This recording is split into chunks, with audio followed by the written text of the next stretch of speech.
Hello, fans, and welcome to This Day in Baseball, where we're going to bring you a full radio broadcast of today's game. And before we do that, I just want to thank Classic Baseball Radio, and there's a link in the notes where you can check out their full channel. They have many great radio broadcasts. And while you're listening to today's game, if you want to check out much more about the game and the players, look on the links below, and you're going to see links to player pages, the date the game happened, the year it happened, and the play-by-play. Enjoy the game, and check out the links while you're watching the game, and please don't forget to hit the subscribe button so that every time new content comes out, you're going to get that firsthand. And thank you again for checking out This Day in Baseball, and enjoy the game. From the World Series city of Chicago, Illinois, international truck dealers and factory branches from coast to coast again present Leo DeRocher with the IH World Series warm-up. This is Ben Grauer, friends, and we're here with Leo giving you inside series information before every one of these crucial World Series games. Be on top of the action as these great teams continue to battle. Stay tuned to Mr. Baseball, Leo DeRocher, on the IH World Series warm-up. And if you want the right truck for your job, turn in at the IH sign, the sign of international truck dealers and factory branches. Now, Mr. Baseball, Leo DeRocher. Thank you, Ben. Well, here we are in Chicago, where it didn't look like we were going to arrive at all. But a confident bunch of Chicago ball players made it possible. And believe me, we are looking for a good ball game here today. Manager Al Lopez of the Chicago White Sox has nominated Early Wynn as his starting pitcher. This will be Early's third start in the World Series. And manager Walt Alston has nominated the great left-hander Johnny Padres as his starting pitcher. Johnny will be making his second start in this World Series. The weather is quite cool here today, and naturally there will not be as many people in the Chicago White Sox ballpark as there were in Los Angeles on Tuesday. They broke the all-time World Series record then when 92,706 people saw the fine ball game that was won by the White Sox 1-0. I have never seen a more confident group of ball players that are on this field today than the Chicago White Sox.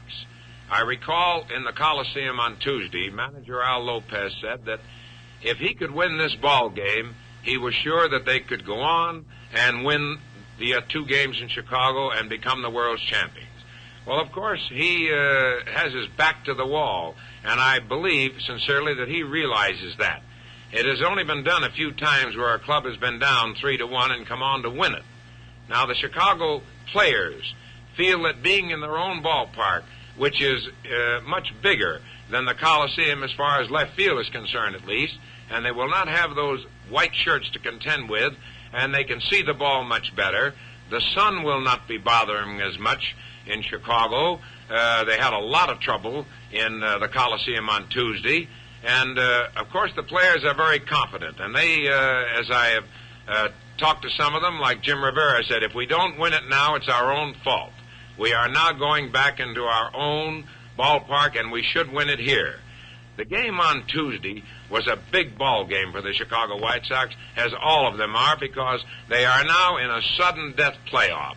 The White Sox cannot afford to lose another ball game, where the Dodgers can afford to at least lose one more and still have a chance to win it all.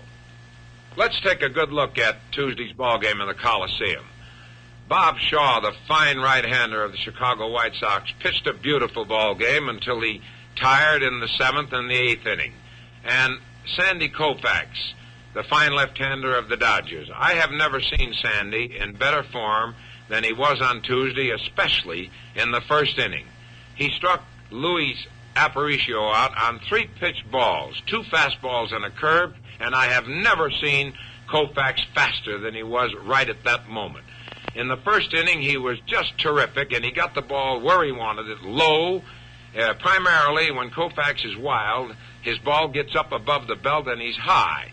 But on Tuesday, he was keeping the ball low. And in the 3rd and 4th inning, he started to get high, and he looked like he may be gone right there. He started to get behind the hitters. But then all of a sudden, he found himself again.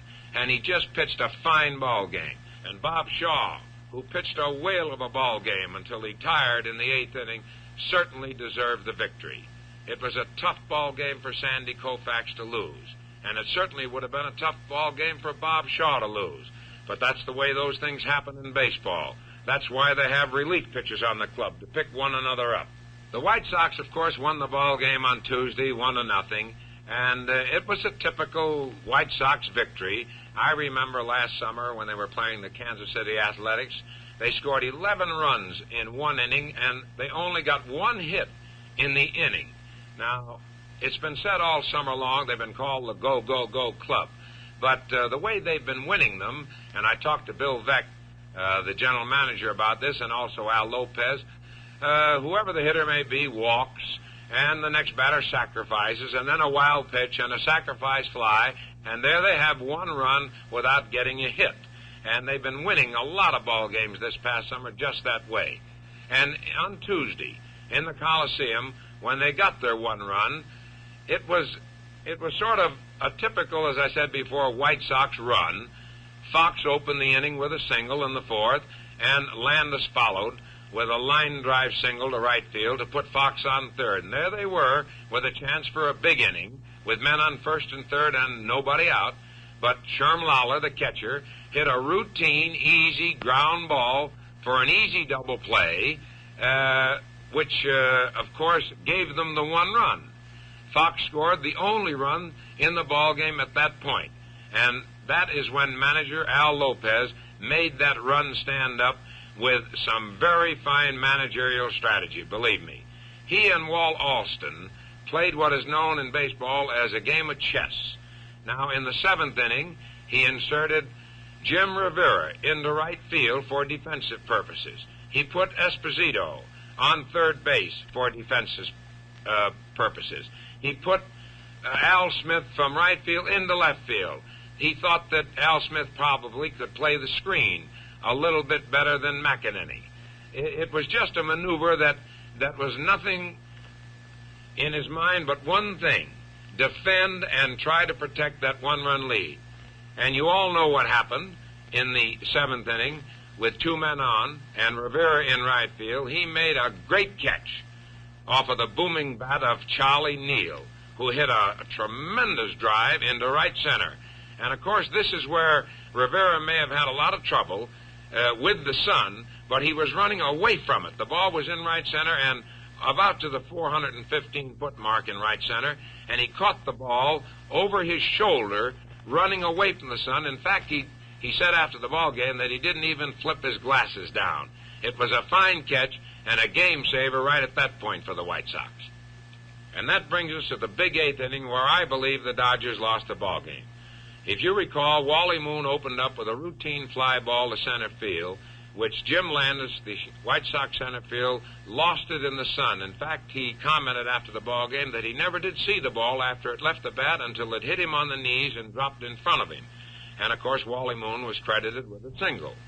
Now, Norm Locker, the following batter, tried to sacrifice twice and failed, and then flied to right field to Jim Rivera, making one out. At that point, Gil Hodges singled sharply to center field, sending Wally Moon to third base. Hodges took second on the throw-in. Now, this is where the game of chess started between manager Walt Alston and manager Al Lopez. This is where the managerial strategy was put into this ball game and made it so exciting for the over 92,000 people in the Coliseum.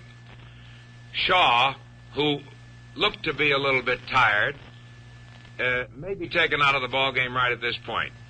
Of course, Demeter was the next batter, and Alston made his move right there. He inserted Ron Fairley to hit for Demeter, and when that was announced, manager Lopez come out of the dugout, took Shaw out of the ball game, and brought in Billy Pierce. Now Alston made his move again.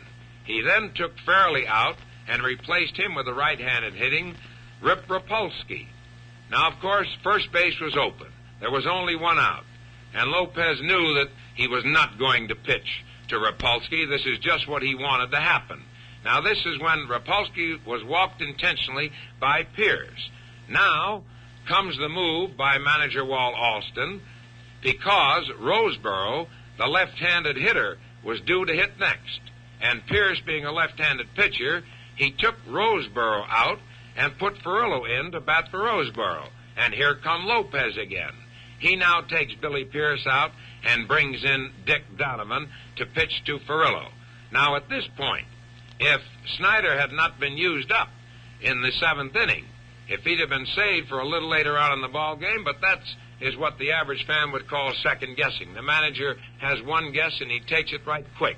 And that is where Ferrillo had to stay in there, the old pro, and he popped up, as we all know, to the third baseman, and eventually Dick Donovan got Zimmer on an easy routine fly ball to left field to retire the side and to really take the White Sox out of a big hole. And by the way, I'd like to say hello to the International Harvester family of employees, a great bunch of people who are enjoying the series along with everyone else in the country. Today's pitchers are Wynn and Padres. And, of course, these fellas pitched very little. They only pitched a few innings each in Monday's ball game back at the Coliseum. So there's been some comment, Early Wynn being 39 years old, can he come back with only 2 days rest? Well, I don't think that'll worry Early Wynn too much, and I don't think that'll worry Al Lopez too much, the Chicago White Sox manager. After all, he has 9 other pitchers sitting on the bench.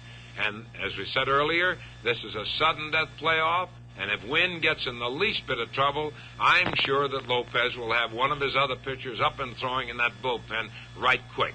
And that also goes for Johnny Padres, the Dodger starter. Manager Walt Alston, of course, can go a little longer with him than Lopez can with his pitcher. But I'm sure if the game is close, that manager Walt Alston won't hesitate one bit to take Padres out of there. Although this gives Johnny Padres the chance to become the winning pitcher for the second time to bring the World's Championship to the Dodgers. And everyone here in Chicago is looking for a real fine ball game. And so, until tomorrow, again maybe, just before the ball game, this is Leo DeRocher saying so long.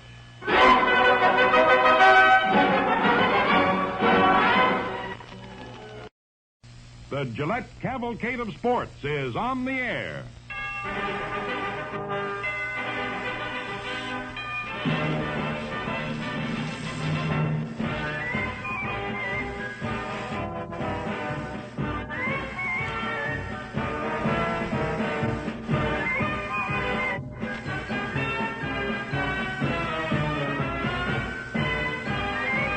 To look and feel sharp, think this new Gillette.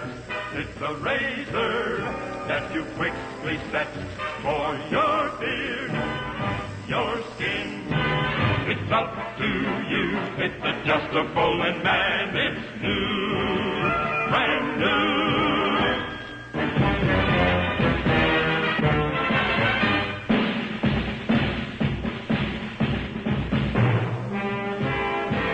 Good afternoon, baseball fans. We're back in Comiskey Park in Chicago for the 6th game of the 1959 World Series between the Los Angeles Dodgers and the Chicago White Sox. And this is Byram Son greeting you for your host, the Gillette Safety Razor Company. Gillette's continuous cavalcade of sports features such outstanding events as the World Series, the Blue-Gray football game, the World's Invitational Match Game Bowling Championships, the Rose Bowl game, the Kentucky Derby, the All-Star Baseball game, and every Friday night, the feature fight of the week. These events are sent your way to show you how much we appreciate your use of Gillette products. And now, before we get into the lineups and a rundown on the pitchers, their records, the color, and the weather, ladies and gentlemen, I would like to bring to the microphone my colleague at this moment for a word, Mel Allen. Thank you very much, Byram Som. Ladies and gentlemen, Byram and I and all who are working with us on this series are quite saddened as we come on the air for the 6th game of the World Series. For the sports editor of the National Broadcasting Company, Paul Jonas, who has been seated beside us throughout this series and with whom I have worked on many series and other sports events over the past 20 years, passed away 2 hours after we arrived in Chicago from Los Angeles. He had been sports director for the Mutual Broadcasting System and joined NBC in 1955 as an assistant to sports director Tom Gallery. funeral services will be held Friday in Greenville. And there's no one in the baseball world or the sports world who is not familiar with a little guy with a big heart that failed him early yesterday morning. We shall always remember him, and proud to have worked with him. And By and I will remember that we did his last broadcast. And now, as the world moves on, here's Byram Som as we go into the 6th game of the World Series. All right, Mel, thank you very much. Well, the big question in Chicago today is, can the White Sox keep their chances alive? That's the big question, and maybe in 2.5 hours from now, we'll know the answer. In the meantime, the Dodgers are hoping to clinch the World Championship. The weatherman has cooperated. The sun is out right now. There's a wind blowing at about 5 to 8 miles toward left field. We've had a very spirited batting practice and infield drill. And down below us, the two pitchers and two of the best in baseball are tuning up. Across to our right is left-hander Johnny Padres from Witherby, New York. He won one of the earlier games in the World Series, and you'll remember he won the clincher the last time the Dodgers won a World Championship, for he shut out the Yankees in the 7th game of the 1955 series. Across the way, right-hander Early Wynn will be the hopes of the White Sox. It will be his 3rd starting assignment in this series. Early was a 22-game winner on the season. You'll remember he won the first game 11-0 in a breeze right here in Comiskey Park. He started the 4th game in Los Angeles, but was a victim of some tough breaks and eventually was lifted. Al Lopez has commented right along that Wynn at times is at his best after only 2 days of rest. Johnny Padres at times takes more rest. But it all shapes up as a great 6th game. It appears that we will have another packed house, which means in the neighborhood of 48,000. This could be the final game of the series, and it might not be. We now go into the starting lineups for you. For the Dodgers, Junior Gilliam will lead off at 3rd base. Charlie Neal is hitting number 2 today, 2nd base. Wally Moon, hitting 3rd, is in left. Duke Snyder has been restored to the lineup. He's in center and batting number 4. Gil Hodges will be at 1st base. Norm Locker in right field. Johnny Roseborough will be the catcher. Maury Wills is hitting number 8 and playing it short. And Johnny Padres on the mound. Johnny, of course, is fast. He's got a great curveball, and I doubt if there's any left-hander in the game that has a better change of pace. The secret of Johnny Padres will be if he's getting his curve and change up low and getting strikes.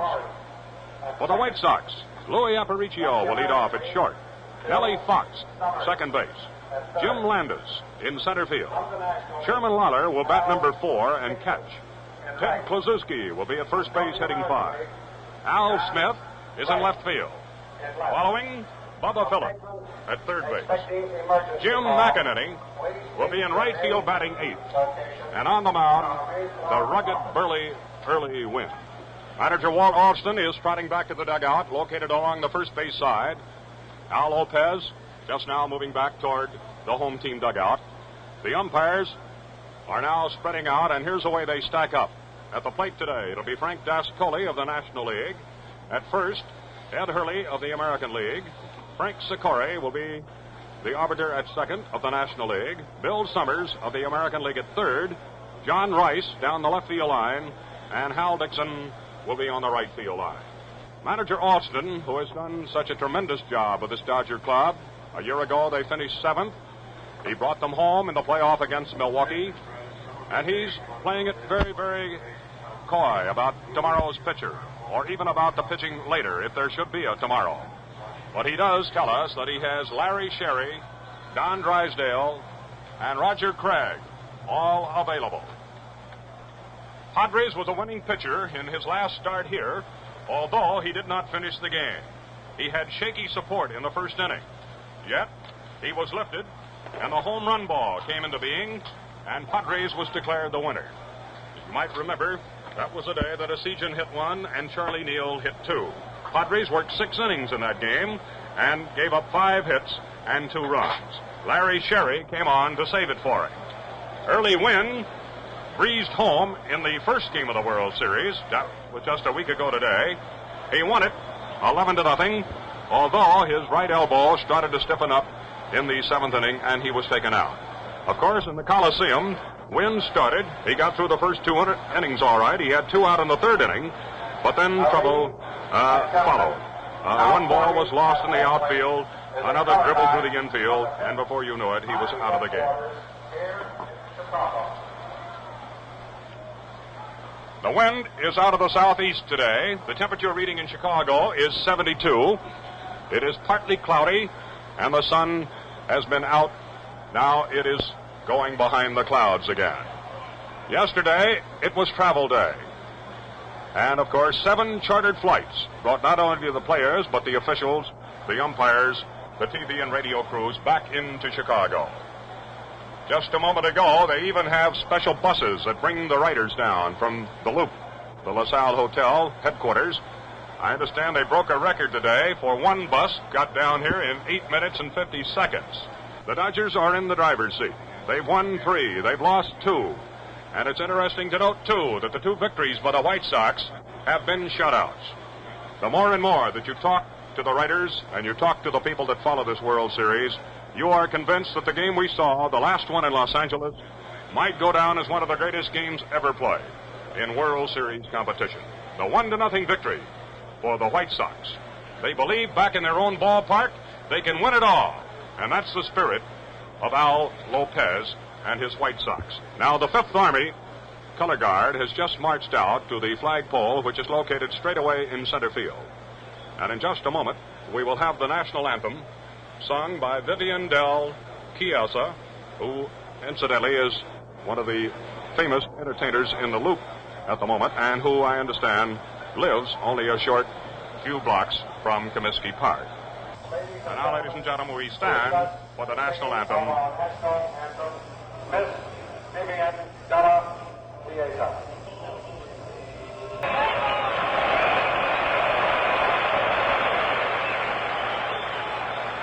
We now pause 10 seconds for station identification. WGY 810 on your dial and WGFM Schenectady. Ladies and gentlemen, it's a thrill of a lifetime to be broadcasting a World Series. The fellow that I'm working with has made it feel, well, just like home. He's worked more World Series games than any other announcer in the major leagues, and I certainly feel it an extreme pleasure to be with him. Here he is, and ready to go with the first half of the 6th game, Mel Allen. Hello there, everybody. Thank you very much, Byram Som. I've certainly enjoyed this series, and we don't know how much more enjoyment we're going to have. We'll know in a few hours. Early Win is warming up now with Sherman Lawler as Jim Gilliam stands alongside. Jim Gilliam, who had only 2 hits and 16 times at bat during the series until the last game in Los Angeles, when Jim switched on the White Sox and came up with 4 consecutive base hits before they got him out in the 9th inning. A switch hitter, he bats left-handed. Early Win, who has won 271 Major League games regular season, ranking 15th in that respect among the all-time winners, now faces the greatest challenge that he's ever had in a colorful career. Jim Gilliam at bat, and we're all set to go. Early Win, the right hand into the windup. In comes the first pitch of the ball game, and it's ball 1, low outside. Bubba Phillips is shortened up at third for Gilliam, who's a good bunter. He's fast, and every once in a while he'll surprise you with his power. The outfield straight away. Win again to the windup. In comes the pitch to Gilliam, and it's over the outside corner for a called strike. 1-1. Gilliam walks out of the batter's box, objecting to the call. Frank Dascoli of the National League umpiring in his 3rd World Series from Danielson, Connecticut. Ed Hurley of the American League at first base from Holyoke, Massachusetts, umpiring in his 3rd World Series. The 1-1 pitch on its way from Early Win to Jim Gilliam. The left-hand batter starts to bunt and takes it outside. Ball 2. 2 balls, 1 strike. Had Bubba Phillips breaking in from third. Frank Sikori at second base of the National League. From Port Huron, Michigan, umpiring in his second World Series. And Bill Summers from Upton, Massachusetts, working his 8th World Series. Now the 2-1 pitch to Jim Gilliam. It's in there, strike 2, 2-2, and the crowd roars. Johnny Rice of Chicago, of the American League, working the left field foul line, his first series, and Hal Dixon from St. Petersburg, Florida, the National League, umpiring down the right field foul line. 2 balls, 2 strikes on Jim Gilliam.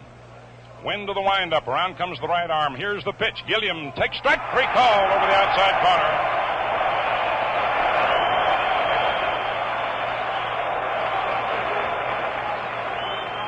One away, and here's Charlie Neal, who in his last appearance in Comiskey Park belted 2 homers to lead the Dodgers to a 4-3 win over the White Sox.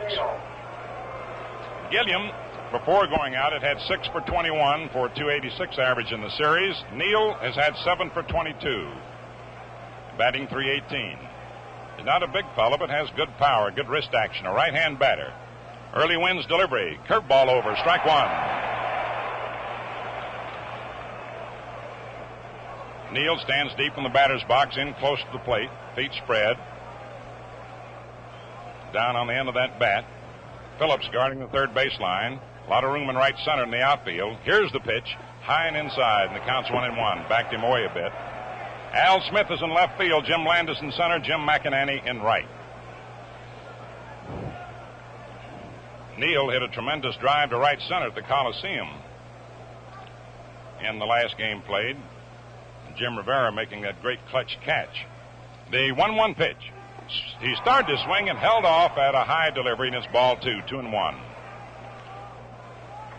Wynn is one of the few pitchers who is successful with a high fastball. Generally, you try to keep it low. He throws every pitch in the book and changes up on almost every one of them. Throws a knuckler every once in a while. Here's the 2-1 delivery now to Neal. Swings and loops it over short into short center for a base hit. Jim Landis charges the ball up with it. Neal rounds first, holds up. The throw comes into Aparicio. And Charlie Neal loops a single to center, getting his 8th hit, tying Nellie Fox for most hits in the series. Now Wally Moon, who has had 5 for 19, hitting .263 in the series, with Duke Snyder on deck. 1 on and 1 out in the first of the first. The outfield plays Moon straight away. He hits to all fields. Got good power to all fields. Aparicio shades him well over toward second in a couple of steps. Fox in a couple of steps. Aparicio and Fox a double play depth. Wind to the stretch, a check to the runner. And the pitch. It's in there for a strike. 0-1. Charlie Neal's a good base runner, too. He stole 17 bases during the year. Sometimes some fellows don't steal too often, but still are good base runners. Joe DiMaggio, for example, never stole many bases, but was one of the greatest base runners the game's ever known, taking that extra base. Wind to the stretch, Neal with the lead. Here's the pitch, and it's inside and high for a ball, 1-1. Pee Wee Reese coaching at third, Greg Malaby at first. And the game begins, of course, with tremendous tension, as always exists when a sudden death situation exists. A win for the Dodgers, it's all over. The White Sox trying to send it into tomorrow. Win again to the stretch. Charlie Neal leads away from first. And the pitch. Swung on and missed. Strike 2. 1-2. Early Wynn, a native of Hartford, Alabama, who now resides in Nokomis, Florida. A great performer. Had a record of 22-10 this year. 271 wins, 213 losses in his regular season Major League career. Again, Neal with the lead, the stretch. And the pitch to Moon, swung on. It's a high fly ball in the center. Under it is Jim Landis. Slaps the glove, backs up a step, makes the catch. And Neal retreats to first, and there are 2 away. And now coming to bat is Duke Snyder, who played in the first 2 games, and then a chronic knee, a knee that has been ailing him quite a long time, bothered him. He couldn't play. He used as a pinch hitter. But the rest has enabled him to get back in action. Always a real dangerous man. Holder of many World Series records. Left-hand hitter. Good power man, remember. The stretch. Check to the runner. The pitch is just outside for a ball. With 2 outs and a runner on first. No score. First half of the first inning. A steal situation, remember, is present. Something to look for, whether or not it is ordered by Walt Alston. Again, the stretch by Wynn. Charlie Neal with the lead. Aparicio looks at Neal. The pitch is swung on and missed for a strike. He took a wicked cut. Early Wynn gave him a big motion, took a little bit off his fastball. It's interesting to watch as Aparicio, who is shaded over near second. Fox is very deep for Snyder, halfway between first and second. Aparicio would have to take the throw in the event of an attempted steal. And he takes a look over at Neal. There's a throw over to first, and Neal dives back safely. 1 ball, 1 strike. 2 outs, first half of the first inning. Went into the stretch. Neal with a good lead. Look over the left shoulder. And the pitch. Swung on and missed. Strike 2. He hit him with a high fastball. 1 ball, 2 strikes. The Duke was slashing for the seats. The outfield shaded a little toward right. Not too extreme. Inasmuch as Snyder, every once in a while, will hit an outside pitch. He'll go with the pitch and has good power to left center. 1 ball, 2 strikes. Of course, he's primarily a power pull hitter. Again, the stretch by Wynn. Neal with a good lead. There he goes. The pitch is, and he bluffed a dash and goes back to first, and the pitch was taken. 2-2. Man, how about that? He really made about 4 steps, and now Ed Hurley comes over to smooth out the infield where Neal dug the dirt pretty deeply when he slammed on the brakes. Well, I thought he was off. He was about a third of the way to second base. But you never know, and of course, Charlie is one of the outstanding base stealers in the National League. 2 balls, 2 strikes. Base runner can really worry a pitcher. The stretch by Wynn. Neal with a good lead, inches off further. The pitch is inside around the knees. Ball 3, full count. And now Neal will be going. Full count, 3 balls, 2 strikes, and 2 outs, first half of the first inning. On deck is Gil Hodges. Wynn kicks the dirt out in front of the rubber. Duke Snyder standing in close to the plate. Again, the stretch by Wynn. Neal with his lead. A look over by Early. There goes the runner. The pitch is high for ball 4. And Neal moves on to second. And the batter is Gil Hodges, who has been a thorn in the side of the White Sox with his clutch hitting. He's had 8 hits. When I said a moment ago that Neal's single gave him 8 hits to time with Fox, I should have also added Hodges' name in there. Gil at the moment is the leading hitter in the series, average-wise, 444, 8 for 18. Right-hand batter. Charlie Neal on second, Duke Snyder on first, and 2 outs in the first inning. Early Wynn into the stretch. Here's the pitch, and it's swung on, grounded to third. Up with it is the third baseman Phillips over to Fox as he made a one-hand pickup of the ball to take a base hit away from Gil Hodges, and the side is retired. No runs, 1 hit, no errors, and 2 men left on. At the end of the first half of the first inning, the Dodgers nothing, the White Sox coming to bat. Last half of the first inning, Louis Aparicio, Nelson Fox, and Jim Landis will be the first 3 batters. For a fraction there on Hodges' ball, it was hit to the left of the third baseman, Bubba Phillips, and we had to wait to see whether he was going to come up with it or not. He broke to his left and scooped with the gloved hand, came up with it, and flipped over to Fox. Johnny Padres, the brilliant left-hander, who worked in Game 2 and beat the White Sox here by a score of 4-3. worked 6 innings, gave up 5 hits and 2 runs, and Larry Sherry came on in the 7th and protected the lead. Johnny's the only Dodger pitcher in history to have won 3 World Series games. He delivers, and it's in there for a strike to Aparicio. Johnny Padres from Witherby, New York, who won 2 games in the 55 World Series.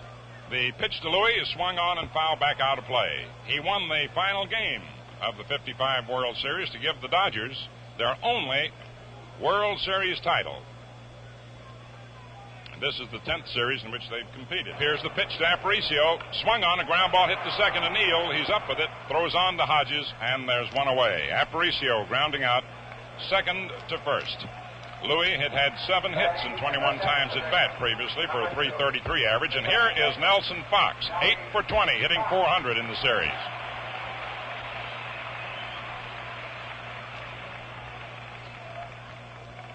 Nelson Fox, a self-made ball player if I ever saw one. He worked hard to make the grade.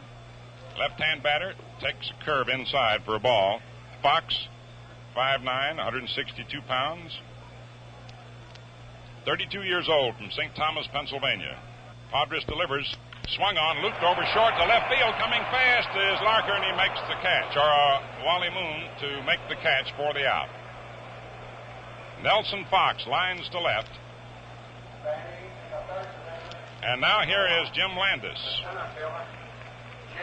He's had 6 for 21, batting .286 in the series. Wally Moon's in left field and Larker in right today.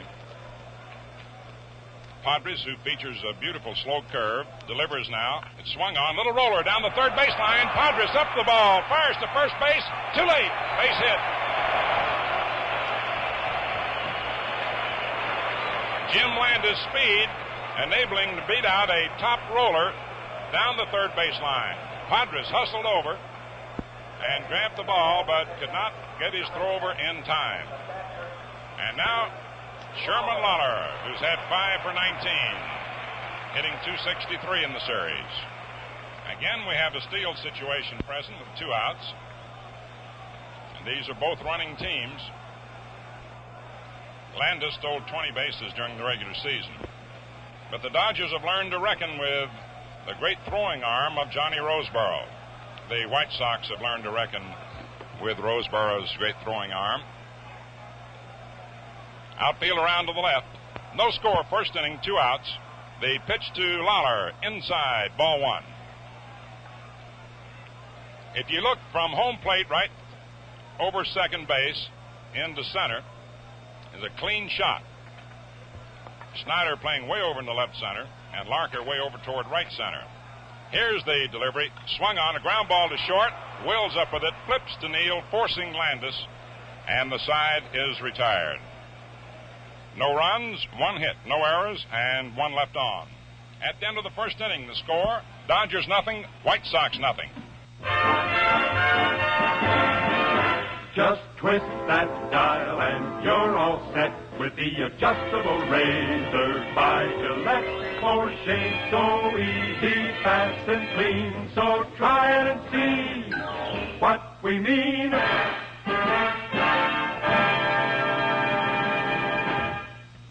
Norm Larker will lead off for the Dodgers. Johnny Roseboro on deck, and Maury Wills to follow. Batting in the 6th position for Los Angeles, number 5, the right fielder, Norm Larker. Larker has had 2 for 15 in the series, left-hand batter. Outfield playing him straight away. Right-hander Early Wynn swings to the windup. Around comes the right arm. In comes the pitch. Ball 1. Curveball is outside. The wind is blowing toward the left and blowing out a bit, favoring the hitters. The 1-0 pitch. Swung on and fouled off to the left of the plate. Strike 1, 1-1. The Dodgers leading in games 3-2. Once again, the White Sox seeking to keep it alive. The Dodgers seeking to end it all. The 1-1 pitch from Early Wynn to the left-hand hitter. High outside, ball 2, 2-1. Early Wynn started in organized baseball back in 1937. The 2-1 pitch. It's high, ball 3, 3-1. Wynn kicks the dirt a little bit. Control deserting him for the moment. Trying to measure every pitch, of course. 3 balls, 1 strike on Norm Larker. And the 3-1 delivery to the left-hand batter is high outside, ball 4, and Larker walks. That's the second pass Wynn has issued. And it brings to the plate Johnny Roseboro, who's had 2 hits and 17 times at bat, but has distinguished himself tremendously with the way he's handled the Dodger pitchers and the White Sox base runners. Always a dangerous man, though. Outfield shades him just a little toward right, almost straight away. Wynn checks the runner. Here's the pitch to Roseboro, and it's high, ball 1. Al Lopez standing up at the right-hand corner of the White Sox dugout. Reaches out and gets a little dirt and looks toward his bullpen. Watching Wynn very carefully. 1 ball, no strikes. Larker leads away from first. Wynn to the stretch, checks the runner. Here's the pitch to Roseboro, swung on. It's a high fly ball along the right field line. Jim McInerney moves in under it, waiting, and makes the catch. Larker retreats to first. Now Maury Wills comes up. Switch hitter who bat left-handed against early Wynn. Has had 4 for 16. In the 8th position, number 30, the shortstop, Maury Wills. Landis is shading Wills just a touch to left center, while Al Smith is well over toward the left field line, and McInerney almost straight away right. Stretch by early Wynn. Larker with his lead. The pitch to Maury Wills. Swung on, little roller. Fox will have to hurry. He's up with it, throws to Kluszewski in time as Larker moves on to second. Maury Wills hit a slow grounder, which Fox had to move in for at the edge of the infield grass almost. No chance to get the front runner. And so the Dodgers have a runner in scoring position with Johnny Padres coming up. A good hitting pitcher. Padres hit .246 during the regular season. And he had 1 hit in the second game of the series, which he worked. Talking to him before the game at batting practice, says he always has been a pretty good hitter. 2 down, left-hand batter. The pitch is high, ball 1. In fact, he said, had I not gone in to run in the 8th inning of the last game played in Los Angeles, he said, I would have pinch hit in place of Sherry in the last of the 8th. Larker leading away from second. Wynn to the stretch. A look around the runner. Here's the pitch, and Johnny Padres swings and sends a high fly ball to right center. And Jim Landis is calling for it. He's under it and makes the catch. And the side is retired. No runs, no hits, no errors, and 1 left on. And at the end of an inning and a half, the score, Dodgers nothing, White Sox nothing. The big news, of course, in the last game in Los Angeles, not only a World Series record crowd, but the last half of the 8th inning, one of the greatest half innings ever played for sheer drama in World Series history. Made big news. And the biggest news in shaving is, of course, the Gillette 195 adjustable razor. It's setting sales records everywhere. And here's the one big reason. Without a doubt, this new razor gives you the most comfortable shaves possible. Why? Because the Gillette adjustable lets you dial the kind of shave you want. You see, there's an adjusting collar on the handle that you can set to any one of 9 different degrees of edge exposure or angle.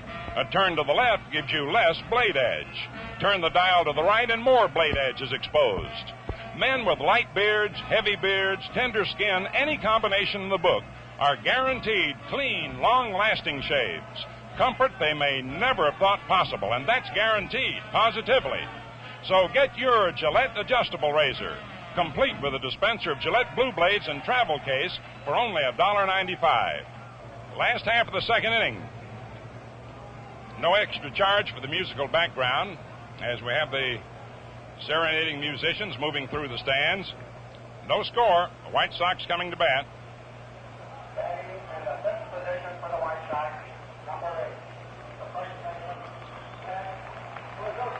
Here's Ted Kluszewski.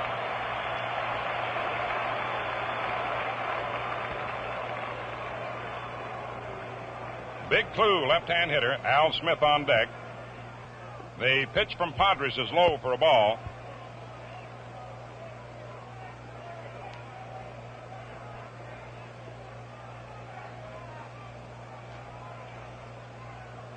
Next delivery swung on and fouled back. The count's 1-1. Ted Kluszewski, who's had 7 hits in the series and 19 at-bats, charged at-bats for a .368 average.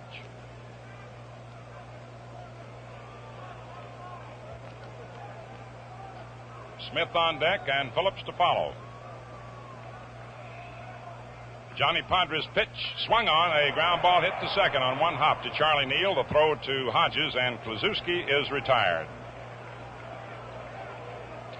That brings up the right-handed hitting Al Smith, who's had 5 for 18, batting .278. Number 16, the left fielder, Al Smith.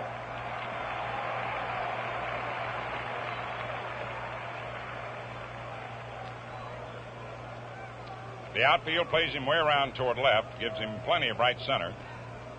Moon in left, Snyder in center, and Larker in right. Johnny Padres' pitch, high outside, ball 1. Johnny gives you plenty of motion. Features a beautiful slow curve.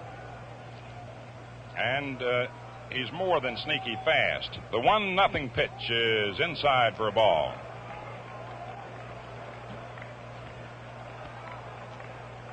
Two balls, no strikes.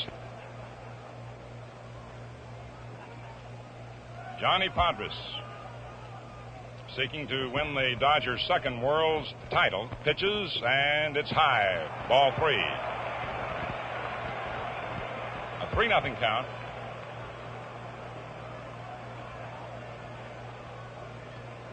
Johnny worked in the 53 and 55 series. Next pitch, fastball is inside. Ball 4, and Al Smith walks. That brings to the plate Bubba Phillips, who's had 2 for 6. Stocky right-hand hitter from Hattiesburg, Mississippi. A little All-America halfback from Mississippi Southern. He's fast. Smitty with the lead. The pitch swung on, hit to the box. Padres has it, throws down to Neal for 1. Back on to first. Double play.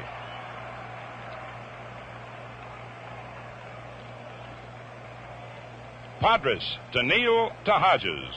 No runs, no hits, no errors, and no one left on. At the end of 2 innings, the score, Dodgers 0, White Sox 0. Now, with the miracle of guided medicine, you can relieve your cough as easily as you relieve a headache. Take Thorexin, the guided cough medicine that goes to the right spot, your cough control center. Doctors know coughing is not controlled in the throat. Your throat merely follows orders from the cough control center, which sends the message, and you cough. Now, ordinary cough syrups don't even touch the cough center. Until now, only cough medicines with narcotics could depress this cough center. But narcotics may leave undesirable side effects. Instead of narcotics, Thorexin contains dimethorphan. Thorexin soothes your throat, then speeds through your bloodstream directly to the cough control center. Thorexin relieves coughing like aspirin relieves headaches. Fast, sure, safe for the whole family. So get Thorexin, the guided cough medicine. In the 3rd inning, it'll be the top of the Dodger order. Jim Gilliam, Charlie Neal, and Wally Moon. The Dodgers have been a fantastic team. They finished 7th last year and won the pennant. And the only 2 other clubs ever to win the pennant after a 7th place finish were the 1926 Yankees and the 1946 Red Sox, both of whom, though, went on to lose the series. Wynn pitches to Gilliam, who swings and fouls it off back of 3rd. Strike 1. Gilliam, a switch hitter, batting left-handed against Early Wynn. Took a 3rd strike in the 1st inning. Wynn started off sharply and then began to lose his control touch just slightly, getting in a little hot water. The right-hander to the windup. Here's the pitch to Gilliam, and it's high for a ball. Early seems to be having trouble getting his pitches down. That's where his wildness is, for the most part. 1 ball, 1 strike. Outfield straight away for Gilliam. Phillips shortened up at third. Wynn slowly swings to the windup. Around comes the right arm. In comes the pitch. And it's ball 2. It's low. 2-1. The wind springs up, blowing out toward left, becoming overcast again. Rain is predicted, but according to the weathermen, after the ball game. Here's the 2-1 pitch now to Jim Gilliam. Swings and lifts a foul out of play back of third. Count is 2-2. The distances here down each foul line, remember, are 352 feet. And the distances are identical on either side of straightaway center. 375 in left center, 375 in right center, and 415 straightaway. Oddly, in this series, no starting pitcher has gone the distance. There's never been a series with that situation in which no pitcher has turned in a complete game. In fact, no team has ever won a World Series without a pitcher going the distance. Here's the pitch again, swung on, hit down the left field line. Al Smith digs over and makes the catch near the line. Jim Gilliam rode the outside pitch 3/4 of the way out down the left field line. Al Smith raced over and grabbed it. 1 down, and here's Charlie Neal, who singled to center in the first inning.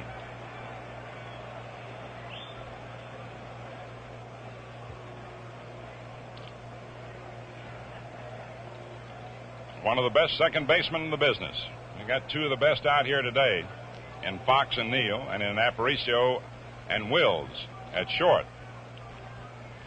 Wynn to the windup again. Here's the pitch to Neal. Outside, ball 1.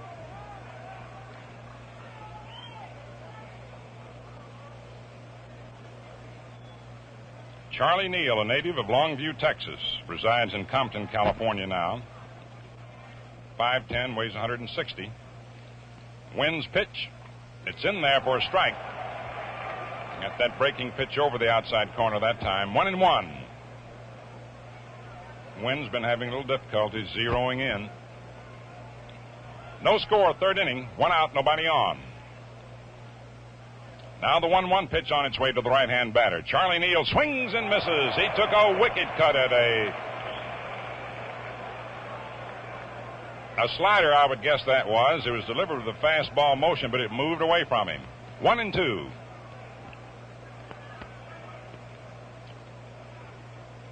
Once again, Wynn goes into the slow windup. Around comes the right arm. In comes the pitch. Swung on and missed. Strike 3. Boy, that pitch had something on it.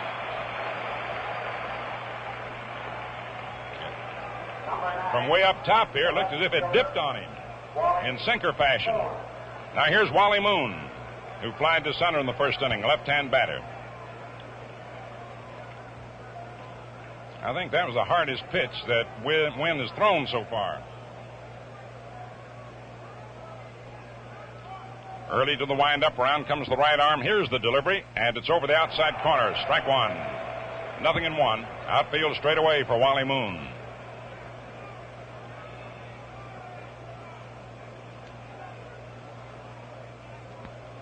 Went to Texas A&M. Here's the next pitch, and Moon takes it outside, ball 1. 1-1.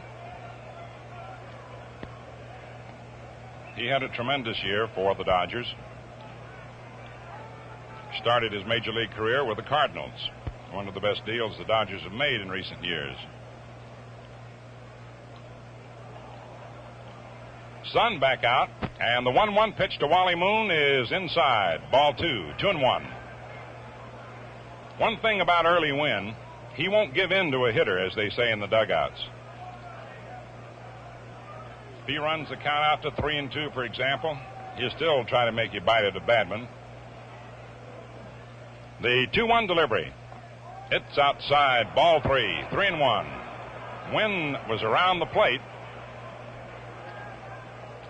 Perhaps a speck outside or just a little low. A 3-1 count now on Wally Moon. Duke Snyder on deck.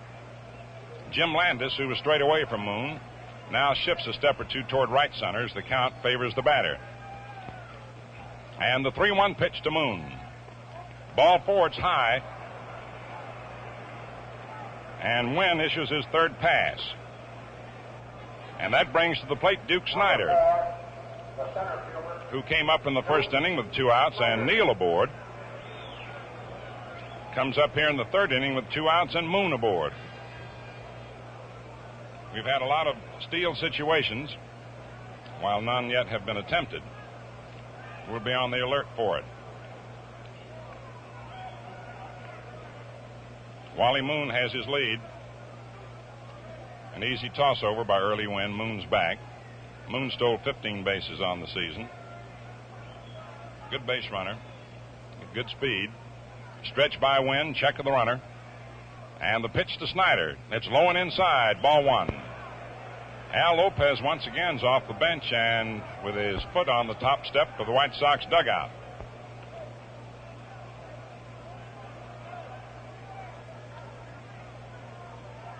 One ball, no strikes. 2 outs. Wally Moon leading away from first base. No score, third inning. Wynn delivers now to Snyder, who swings and misses. 1-1. He was uppercutting that pitch, trying to give it a long ride. A 1-1 count on Snyder. In the 2 previous games in which Wynn appeared, he worked a total of 9 2/3 innings and walked only 1 man altogether. He's walked 3 so far in this game.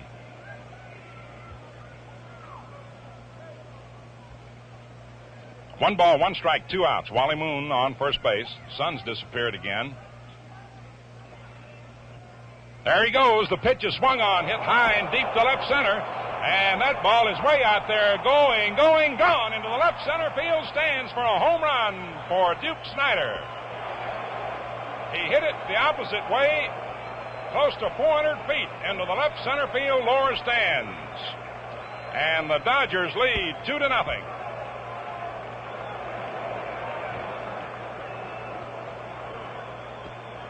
Number 14. Duke Snyder coming through with his 11th World Series home run. He held the record for most home runs in World Series play by a National League player before. That was 10. And now he has 11, which ties him with Mickey Mantle for second place. Babe Ruth leads with 15 for World Series play. 2-0 Dodgers, and here's Gil Hodges. Right-hand batter, the pitch. Outside for a ball. And as we told you in the first inning, when Snyder was up and Wynn was trying to pitch away from him and finally walked him, that he had good power to left center, though he was a great pull hitter. He socked that one. Now the pitch to Hodges. It's over the outside corner for a strike. 1-1. And the Dodgers suddenly catapult into the lead on Duke Snyder's long drive to left center into the lower stands. Off to the right of the 375-foot mark, close to 400 feet. Scoring Moon ahead of him. The pitch to Hodges, high and inside. 2-1 as he hit the ground. 2 balls, 1 strike. Snyder has driven in 26 World Series runs. And that's a new National League record.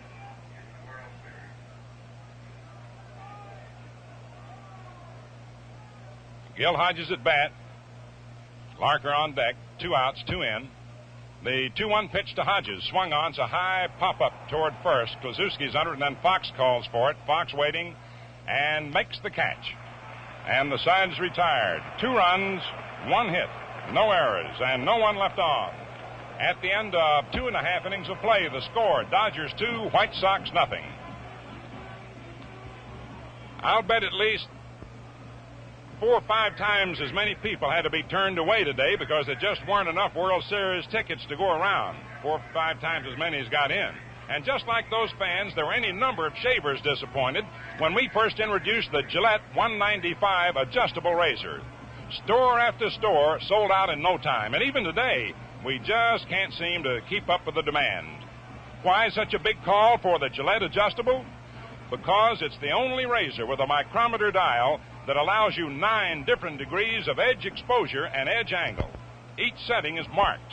Turned to the lower numbers, it exposes less blade edge. As you dial towards 9, the blade angle and exposure increase. You get quick, easy shaves no matter what your skin and beard because there's a setting just right for you. And how's this for convenience? Made in one piece, you change blades and rinse the razor clean in a flash. Economical? Just $1.95 gets the amazing new Gillette adjustable razor, dispenser of Gillette Blue Blades and travel case at a store near you.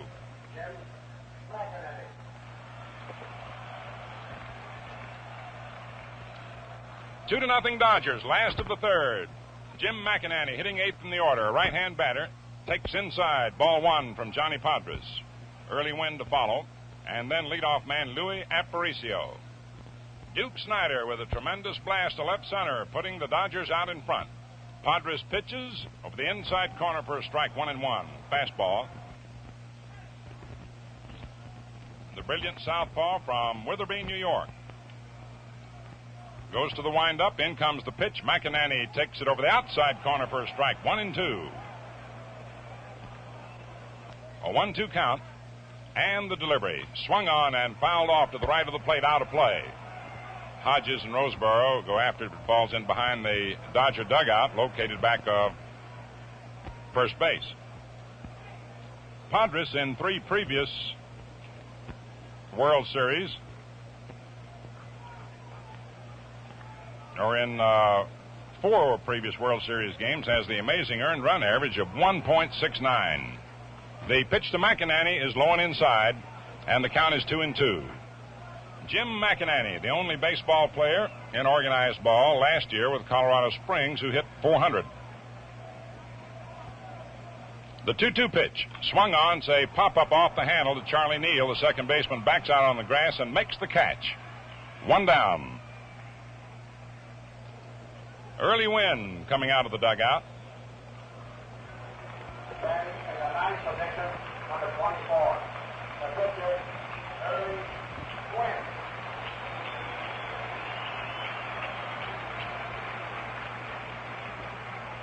Wynn walking slowly up to the plate. Switch hitter, he bats right-handed against left-handed pitching. Johnny Padres trying for his 3rd complete game in series competition. Into the windup, in comes the pitch, and it's inside, ball 1.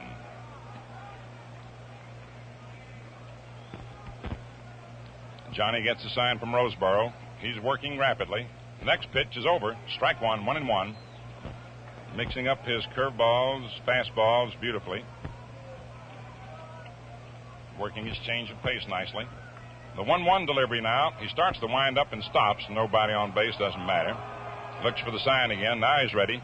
Here's the pitch to Wynn. Fastball is high, and the count is 2-1. 2-0 favor the Dodgers. It's the last half of the third.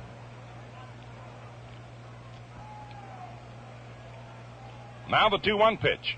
Swung on, hit foul back to first into the upper deck, and the count is 2-2.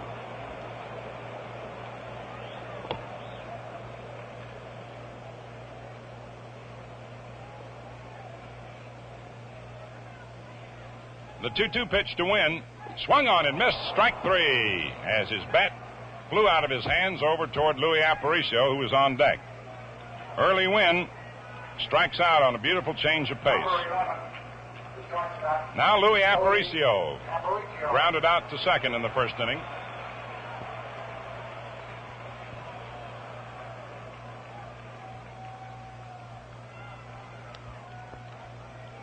Padres delivers to the right-hand batter, who swings and grounds it to short. Maury Will scoops it up, throws on to Hodges, and Aparicio is retired. No runs, no hits, no errors, no one left on. The White Sox go out in order. At the end of the third inning, the score, Dodgers 2, White Sox nothing. Look sharp, feel sharp, be sharp and listen, mister. How are you fixed for blades? Do you have plenty? How are you fixed for blades? You better check. Please make sure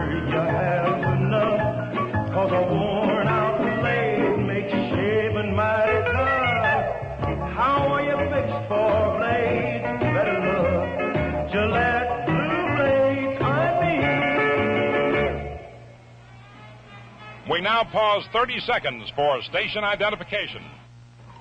World Series time, party time, or any time your thirst demands bright, refreshing satisfaction.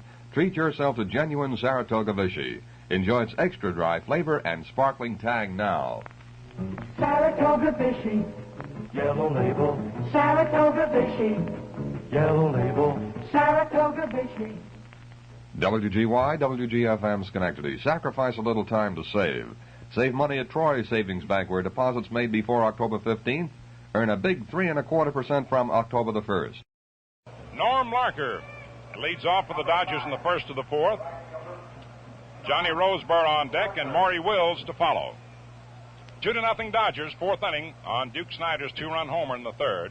Early wind to the windup. The pitch swung on, lined out over second into center for a base hit. Jim Landis moves in on the ball, up with it. Larker takes the turn, holds up as the throw comes into Fox.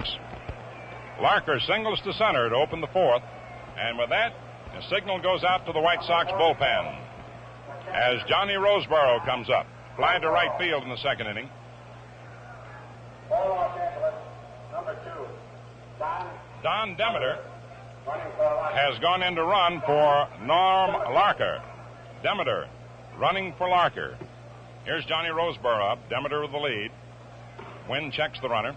And the pitch to Roseboro is bunted. Wynn goes over. Up for the ball. Tosses to Kluszewski. In time to get Roseboro as Demeter is advanced to second. Roseboro sacrifices, is out. Wynn to Kluszewski. Demeter running for Larker. Moves on to second and brings to the plate Maury Wills. Wills grounded out in the second inning to Nelson Fox. The switch hitter batting left-handed against Wynn. Bubba Phillips shortened up at third. Wynn into the stretch. A look around at Demeter. Here's the pitch to Wills. Swung on it, missed. Strike one. 0-1. Johnny Padres is the next batter. Crowd, of course, very quiet.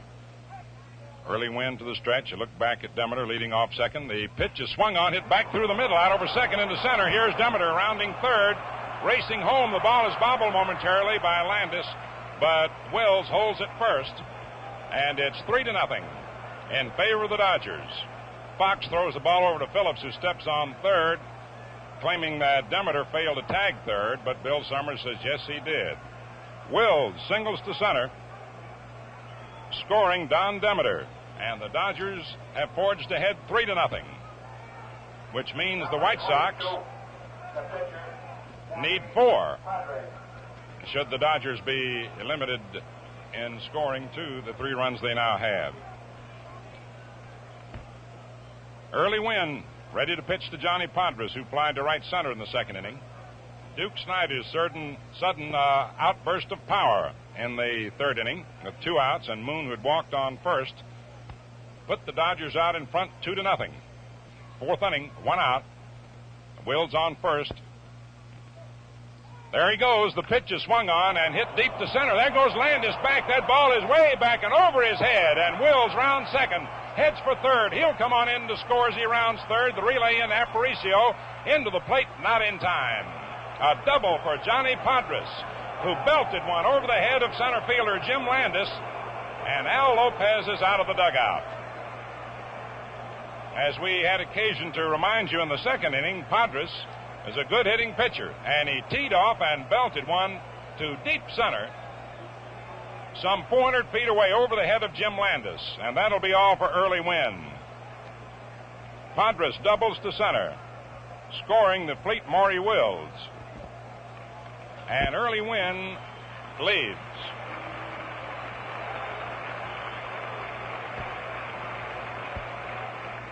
After having worked 3 1/3 innings, giving up 5 hits, he walked 3 men and struck out 2 and has been charged with 4 runs. And Dick Donovan will be coming on. Dick Donovan, who was heroic in losing on Sunday, and even more heroic in the last game played at Los Angeles, when he came on the 8th inning with the bases loaded and 1 out. And the White Sox battling to stay alive in the series and leading by just 1 run and kept the Dodgers from scoring. And so the Dodgers have jumped out to a big lead, 4-0, in the 6th game of the World Series, and they need but 1 win to wrap it up. And it was Johnny Podres, you remember, who won the 7th game of a World Series to give the Dodgers their only win in 9 previous World Series when he shut the Yankees out. Wynn was very dejected. He was really mad as he left that mound. But Donovan, of course, has been very strong, not only as a starter, but a reliever as well. And it's well to remember, too, Mel, that in the 4th game, you know, the White Sox were down in that one, too, by 4-0, and then came on to tie it up later in the ball game. That was the one that Hodges eventually won 5-4. All right, we're ready to go. Back to Mel. Jim Gilliam took a 3rd strike and flied to left. Johnny Podres on second base, 1 out. 2 runs in, 4-0 in favor of the Dodgers. More action in the White Sox bullpen. Right now, right-hander Dick Donovan's delivery is low and inside, ball 1. Donovan has pitched 8 1/3 innings in this series, allowed just 2 hits and 2 runs. The right-hander all set. In comes the pitch to Gilliam, and it's inside and low, ball 2. Turk Lown warming up for the White Sox. Jim Gilliam at bat, Charlie Neal on deck. Johnny Podres on second. 2 runs in the 4th inning. Dodgers leading 4-0. Donovan sets. Here's the pitch. Low and inside, ball 3. 3 balls, no strikes. Donovan, who had walked only 2 men in his previous 8 1/3 innings of pitching, has fallen behind on Gilliam. 3 balls, no strikes. Day before yesterday, he was able to put the ball just exactly where he wanted to. The 3-0 delivery, and it's low and inside for ball 4, and Gilliam walks. The 4th pass issued by the White Sox. Here's Charlie Neal, who singled to center and struck out. Podres on second. Gilliam on first. 1 out. Charlie Neal, the batter, right-hand hitter. Donovan's delivery, high and inside, ball 1. The Dodgers applying the pressure. Donovan looks in, gets his sign from Lawler. Podres moves off second. Gilliam off first. The right-hander delivers. Charlie Neal swings and sends a drive into right center field, and that one is in between them. Podres rounds third to score. Gilliam heading for third. He rounds it to score. And stopping at second is Charlie Neal with a 2-run double, and the Dodgers have moved way out in front. 4 runs in this inning, and it's 6-0 in favor of the Dodgers. With 5 of the runs that they've scored being charged to win. 1 so far to Donovan, Gilliam, whom he walked. And here's Wally Moon, who flied to center and walked. Donovan's delivery to the left-hand batter swung on. There's a high drive to deep right, way back out there, and the ball is going down. A home run into the right center field stands. Wally Moon belts one into the lower right center field stand, scoring Neal ahead of him. And the Dodgers have come up with a 6-run 4th inning, and there is only 1 out. And Al Lopez comes out of the White Sox dugout. Dick Donovan, who had been so tremendous in 2 previous games, is belted in a hurry by the Dodgers.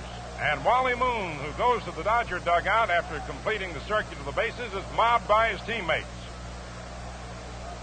And the White Sox, who had a 7-run inning in the first game of this series, now find the Dodgers needing just 1 game to wrap up the title, blasting their way to 6 runs here in the first half of the 4th inning to lead 8-0. And Wally Moon blasted one high and deep to right center for the 2nd home run of the ball game. Snyder started them off with a homer in the 4th. That was Wally Moon's first series homer. And this has been an awesome display of power by the Dodgers. Well, you're absolutely right. Of course, Wally Moon, you can't sell short. While he is not known as a home run hitter. In a strict term, he can really hit the ball out of the park on occasion. He's had a great season. I know he was thrilled to death to be in the World Series. He formerly came, as you know, from the Cardinals. Makes his home down in a little community known as Bryan, Texas. But I understand he likes Southern California so much that he's going to move to L.A. right after the series.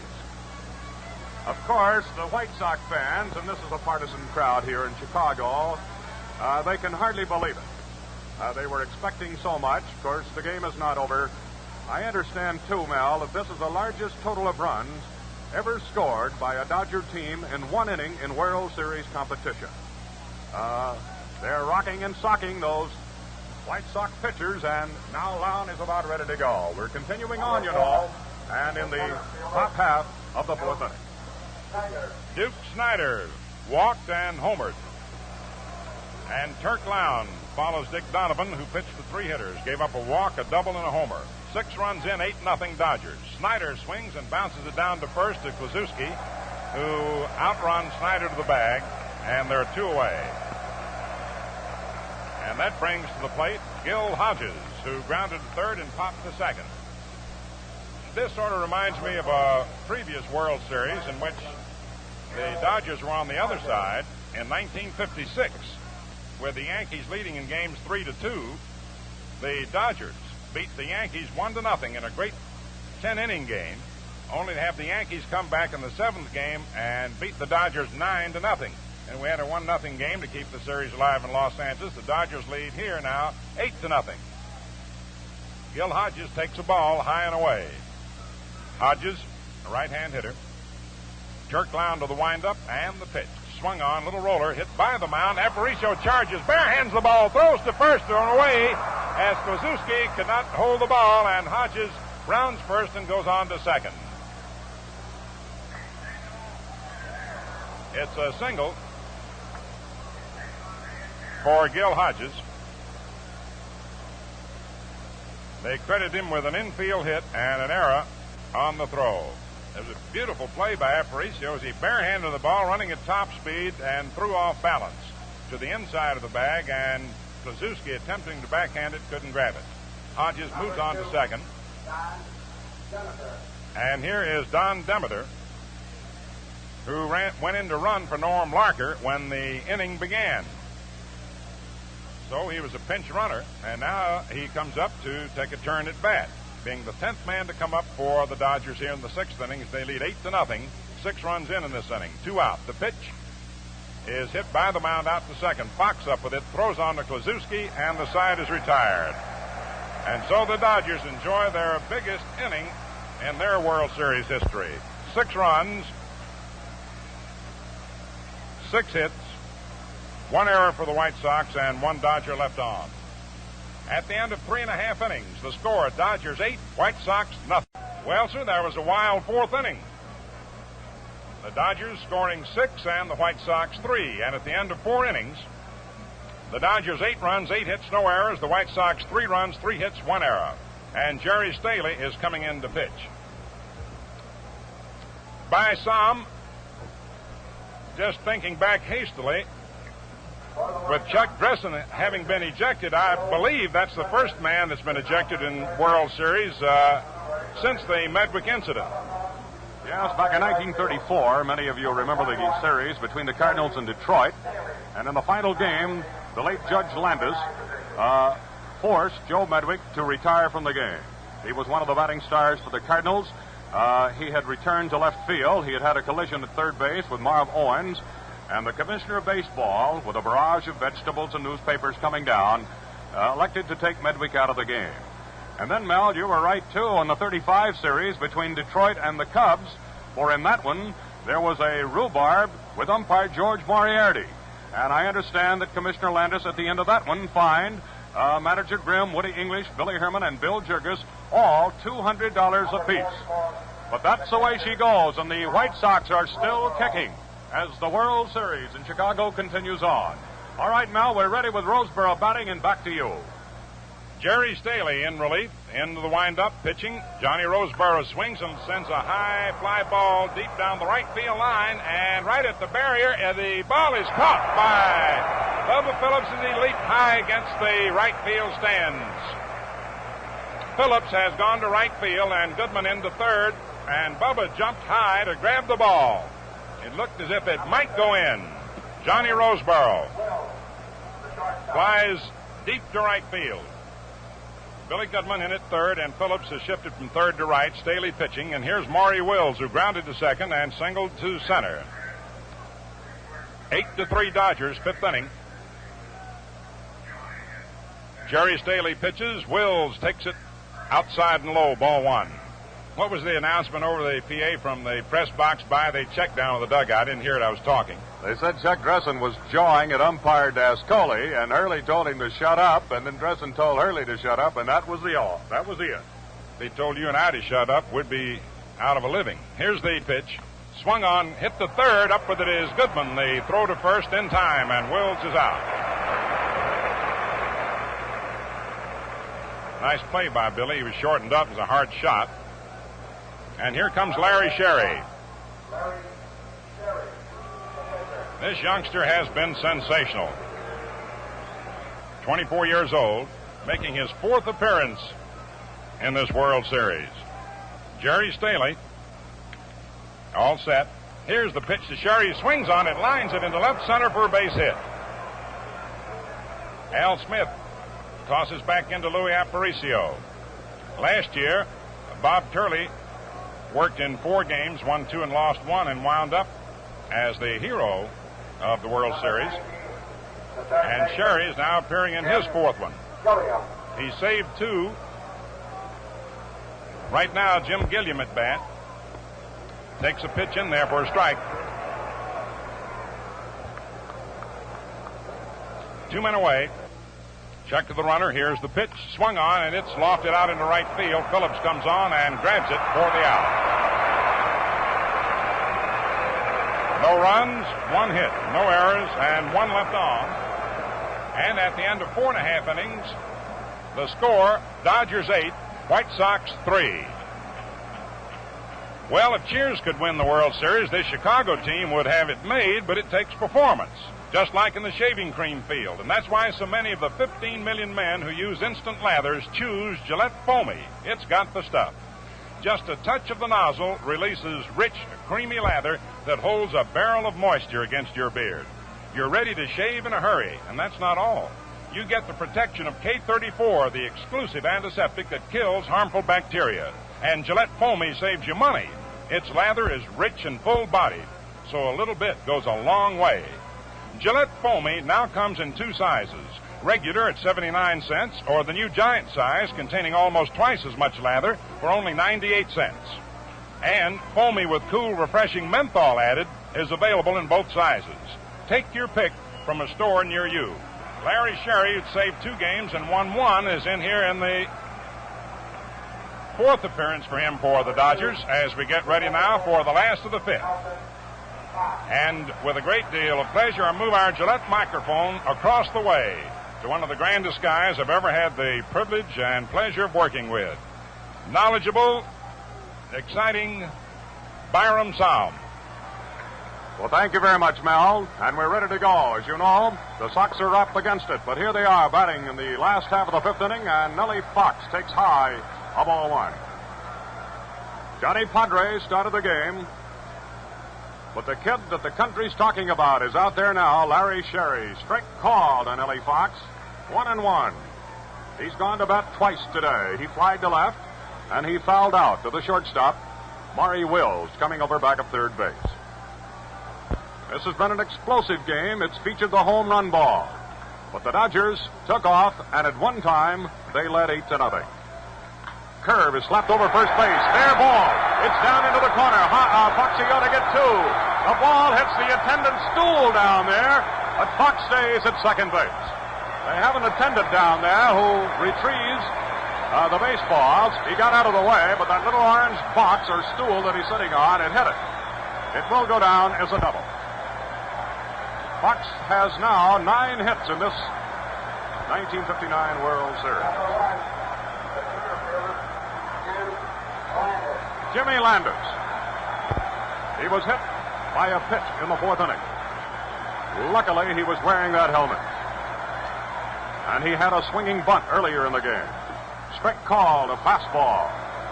Last half of the fifth inning, it's 8-3. The White Sox are down. And this, of course, is the game that has them right up against the wall. The young Californian throws is a foul hit along the first base side on the up down that way. Hurley, a lot of attention has been focused on Ed. He came to the rescue of Dascoli of the National League.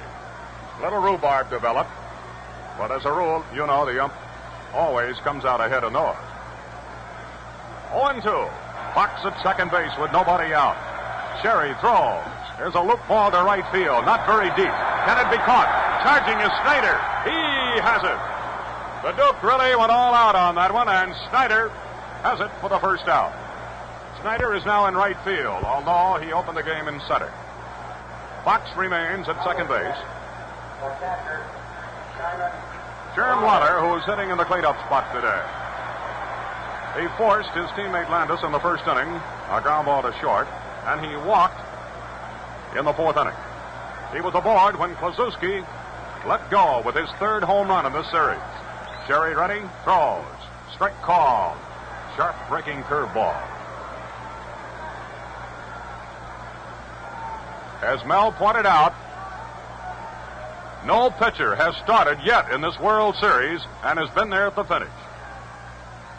One out. The stretch by Sherry. He throws. There's a liner to center. Hit pretty well. Demeter has it. Backing off and takes it. He had the line on it, and then I thought he might let it get over his head. The wind is blowing out today. 2 gone. You'll remember earlier in the ball game, there was a ball driven over the head of a center fielder by Johnny Padre. Now Kluszewski. You'll remember when we were in Chicago to start this World Series, this fella could do no wrong. In the first game, he exploded with a couple of home runs. And they even named the street right outside the ballpark. Big Clue Drive. Ready to go. There's a bounding ball deep to first, but Hodges backs off and takes it chest high, runs up to the bag, and that is all for Kluszewski. Hodges makes it all by himself. No runs, 1 hit, a double, and 1 man left on base. Well, the score at the end of 5 innings of play. Los Angeles 8, Chicago 3. Do you suffer from sinus or nasal congestion, other cold symptoms? Here's good news. Gillette Laboratories, who bring you Thorexin, the guided cough medicine, have now developed a guided decongestant cold capsule that speeds relief right to the nasal sinus area. It's Thorexin cold capsules. Thorexin cold capsules help drain your sinuses and clear up stuffy nose. They work fast to help shrink swollen membranes, clear clogged nasal passages, and relieve misery of sinus pressure. And besides relief from sinus congestion, Thorexin cold capsules give you quick relief from other annoying symptoms of cold. Sniffles, watery eyes, headache, fever, and muscular aches.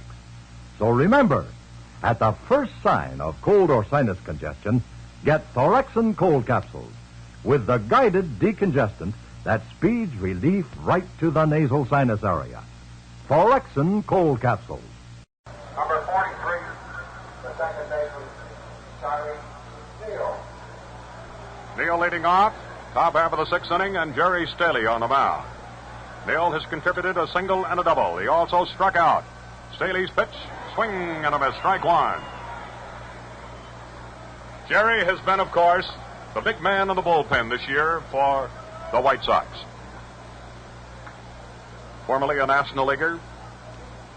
Not exceptionally fast, but he's got a good sinker and a good knuckleball. This one is lifted foul, out of play by Neal. Strike 2. Neal has pounded out 9 hits in this World Series.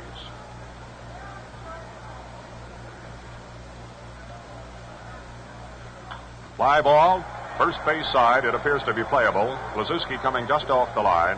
Clue has it, and it's a fair ball, according to plate umpire Dascoli. 1 down. Fair ball. They tell me that Charlie's had a heavy cold, but he hasn't said much about it. Wally Moon. Wally Moon. outfielder, today skied out to center, walked, and then fired a home run into the right center field section to help that 6-run explosion along. Low. Remember, at one time, the Dodgers were leading by 8-0. The score now is 8-3. He bunts. Here comes Staley over to try to pick up. He has it. He has to run to the bag, and he got him. He tagged Wally Moon in the back. Moon is going to question the call by Hurley. Here comes Austin running out of the dugout. Now that was a tough play by Staley, and while he might be one of the oldest pitchers in baseball, he streaked over and just got Wally in the back. Kluszewski had moved so far away from the bag, there wasn't any help from Klu, and Staley had to do it all by himself, and what a job he did. Well, Austin just gets a few words off his chest, and he leaves. Already, Chuck Dressen, has been tossed out of the game. 2 men are gone. Duke Snyder, who is now in right field, outside. And he got the Dodgers off and running with a home run in the 3rd inning with 1 man on.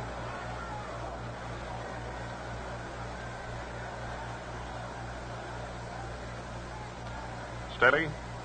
Delivers. Swing and a miss. It appeared to me that Wynn was trying to pitch Snyder high and away. But when Snyder gets a hold of him, even the best pitch you've got will disappear out of the ball yard. And of course, Duke has been a big gun.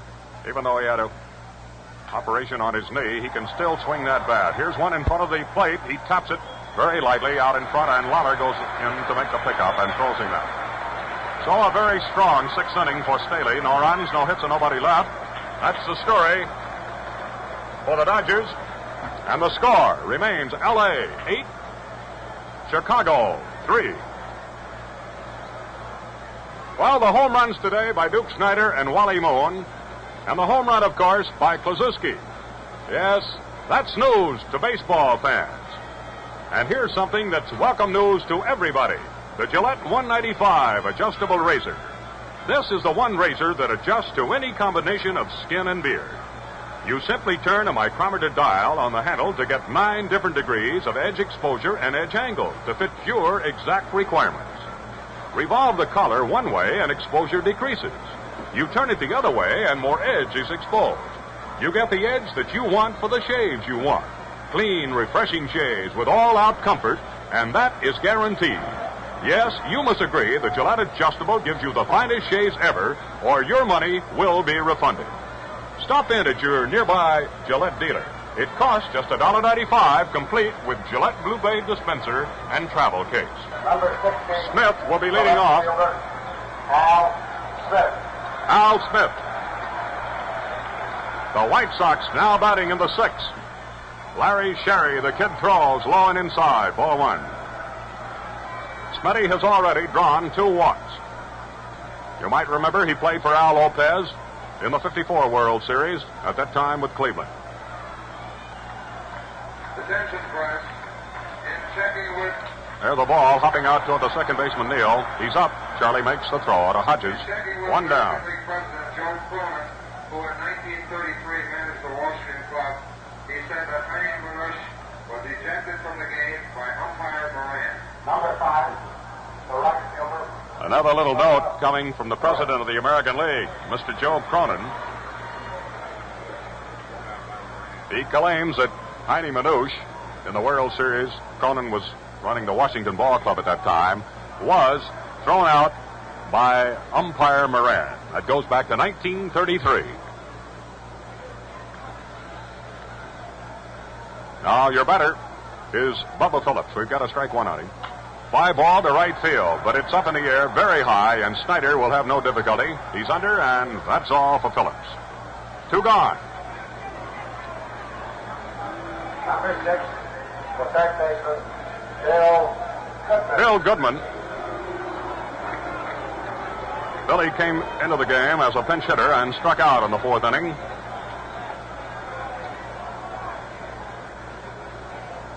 Appears to me, though, that every time that Billy's been up in this series, he's been behind in the count, and he's had to go swinging at a pitch he probably otherwise wouldn't go for.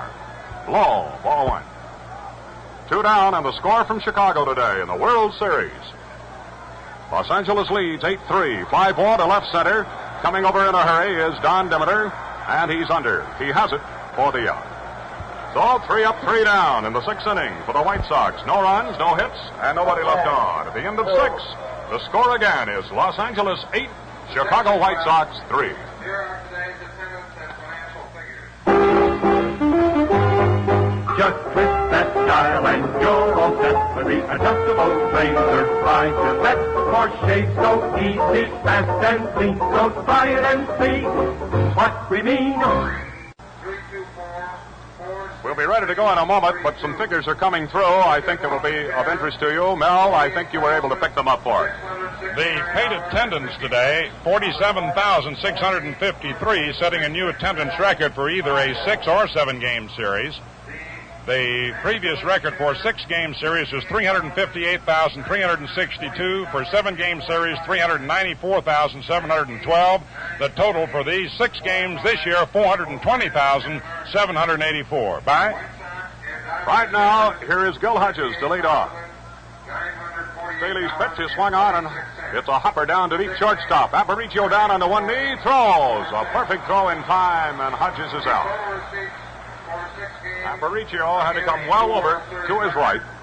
But, of course, for the followers of American League Baseball, they're familiar with that little fellow from down in Maracaibo, Venezuela. I understand they're going to honor Aparicio when he hails or heads back home. The old record, 1957, 2,470,000. This is Demeter at the plate. Low, ball one. Now, one of the reasons that the public address announcement is so loud here in Chicago is the press has been expanded, and a lot of these boys are sitting down in the stands. Staley throws as a bounding single. That ball is going to go right through the middle, and Demeter has come up with a hit. He entered the game as a runner for Locker in the 4th. The Dodgers scored 6 times and had 10 batters come up in that 4th inning. Johnny Roseboro. The National League share, $335,140.58. 335-14058. Roseboro hits the first pitch into right field fairly deep. Over is Phillips, and Bubba is under for the out. In right center, he takes it. 2 gone. $335,140.62. A shortstop, Maury Wells. 335-14062. The Dodgers share. Maury Wells stepping in. Maury has 1 hit today, and I think it's interesting to note, outside of 1 game, this young shortstop has been hitting safely in all games. Close play at first base. Clue thought he had him on a tag. That's Demeter running at first. All right, a swing and a miss. There goes a runner. The throw. It's a beauty. Aparicio is covering, and they have Demeter out at second base. And that's the final out in the 7th inning. No runs, 1 hit, and nobody left on base. The score, Los Angeles 8, Chicago White Sox 3. Well, there have been many outstanding plays in this series, and that throw by Sherm Lawler is just another. A beautiful thing to watch with a runner caught sliding in at second base. And that's what makes a standout player, the ability to come up with a big play when you need it. You all know the star of the Gillette team by now, I'm sure, that sensational 195 adjustable razor. It, too, delivers every time. Clean, refreshing shaves, by far the most comfortable that you've ever had. You see, you adjust this razor to get the kind of shaves that you want when you want them. So the results are the same whether you have a light beard, heavy beard, tender skin, no matter what combination. And it's so easy. A simple turn of the micrometer dial on the handle lets you set the razor. This dial has 9 different numbers, each indicating a different degree of edge exposure and angle. 'The lower numbers expose less blade edge. The higher numbers increase exposure. Priced at only $1.95, the Gillette Adjustable is sold on our guarantee of complete satisfaction or your money back. See it at a store near you. For the White Sox, number 20, John Romano. Batting for Gilliam. Well, what do you know? We've got Johnny Romano coming up to bat. A young catcher. He has tremendous power. And I know this is a very exciting moment for him. He is now batting for Staley. Romano, of course, has been overshadowed by Sherm Lawler. They have another catcher by the name of Earl Batty. He hit .301, though, on the season. And many of those hits came in emergencies like this. Sherry pitches. There's a hopper down to shortstop. The pickup is made by Wills. It's a high, wide throw, but Hodges stays with it and has it for the out. Romano is out. Number 11, Louis Aparicio coming up. They've got Billy Pierce, I notice, warming up in the Chicago bullpen. Aparicio is 0 for 3 today. He had a big chance in that fourth inning. Sox started to go. Here's a base hit for him. He lines one over the third baseman's head. A single to left for Aparicio. You know, these White Sox, they had to scramble and scratch for all of their victories during the season. That's how they won the pennant. And you can never count them out. Nellie Fox steps up. Second baseman. Last time around, he doubled to right field. 5 hits for the White Sox. Strike called. He ran up on that pitch and then took it. 0-1. One man out. There's a ball looped to the left, and it's going to go foul. It's into the stands. I don't know what Mel and I could do without the World Series book that's put out by G.J. Taylor Spink. But I know one thing. We're really putting it to use. Well, there are many, many records that are being broken. The whole country is talking about this fireballing right-hander, Larry Sherry. He's set to go. He whips to the plate at an inside pitch. Backing off Fox. 1-2. Austin, at the same time, has Lefty McDevitt warming up. Fox hits one to left field, but up comes the left fielder waiting. Wally Moen, he has it, although the ball was well tagged. 2 men are gone. Number 1, the center fielder, Jim Landis. Young outfielder. He's always been noted as a great star defensively, and he has certainly developed as a hitter. Today, 1 hit. He was hit by a pitch. The last time up, he flied to right. 2-0, ball 1. Yes, the 6th game of the World Series in Chicago. The Dodgers trying to clinch the championship of the world today, and they're leading 8-3. There's a ball to right to third baseman Junior Gilliam. He goes to second base, and they got an easy force on Aparicio. That's the final out here in the 7th inning for the Sox. No runs, 1 hit, and 1 man left on base. Score again. Los Angeles 8, Chicago 3. New pitcher coming on for the Sox. Left-hander Bill Pierce. Billy has already participated in 3 games, all in relief. Actually 2 games, and he's worked 3 innings. Jerry Staley worked 3 terrific innings. He allowed 2 hits, no runs. L.A. got to early win in the 3rd inning. Home run by Duke Snyder scored the first 2 runs, and then Wynn was driven to cover in the 4th inning. The Dodgers came up with 6 runs in the 4th inning today, and at one time held an 8-0 lead. Billy Pierce. He was in the 5th game at the Coliseum, although he just pitched to 1 man. But the day before that, he did a relief chore, and across 3 innings, gave up no hits and no runs. Maury Wills, a switch hitter, will now come around and bat right-handed. Pierce ready. The pitch is swung on. There's a ground ball to first. The pickup is made by Kluszewski. He's over to the bag, and that's all for Wills. One gone. It is very cloudy now in Chicago, and there is a chance of rain and thunder showers. I think that's the way the weatherman put it today. Pitcher Larry Sherry. Regardless of how the Dodgers fare in this World Series, this fella has got to be one of their biggest items. Several writers wanted to get a hold of him even before the game today to get featured stories. Well, we're ready to go. He hammers a ball deep past third. Goodman couldn't get it. It's a base hit. And Larry Sherry comes through with his second straight hit. Not only does he pitch, but he hits as well. Number 19. He's a natural because he makes his home in Los Angeles, and he attended Fairfax High School. Jim Gilliam.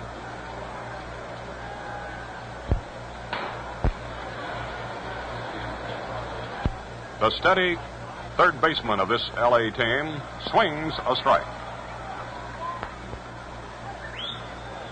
Jim has already come up with 2 stolen bases in this series, and he usually gets more than his share of walks. He's batting right-handed. Pierce throws. There's a well-hit ball to left, but it's going directly to Al Smith, and he bags it for the out. 2 gone.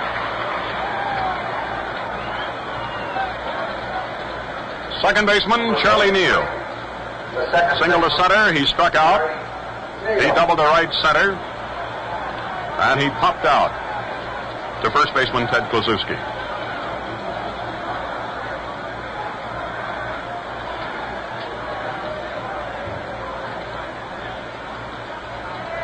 This is quite a ball player, this Charlie Neal. Swinging, strike 1. 2 RBIs today, 6 in the World Series. And he was a leader in that first victory for L.A. the last time we were in this ballpark. He had 2 home runs, you know. Swinging, strike 2. One of them was to left, and one of them he hit into the bullpen in left center, and Billy Pierce, who is now pitching, caught the ball. Maybe you had a chance to see the pictures of that one.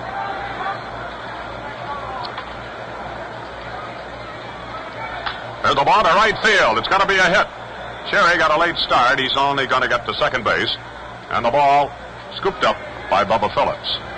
Mel tells me there's a light rain now starting to fall. Light rain falling here in Chicago.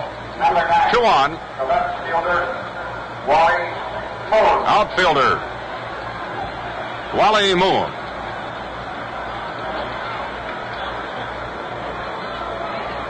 Two gone. 2 on. Action in the top half of the 8th. Swinging, strike 1.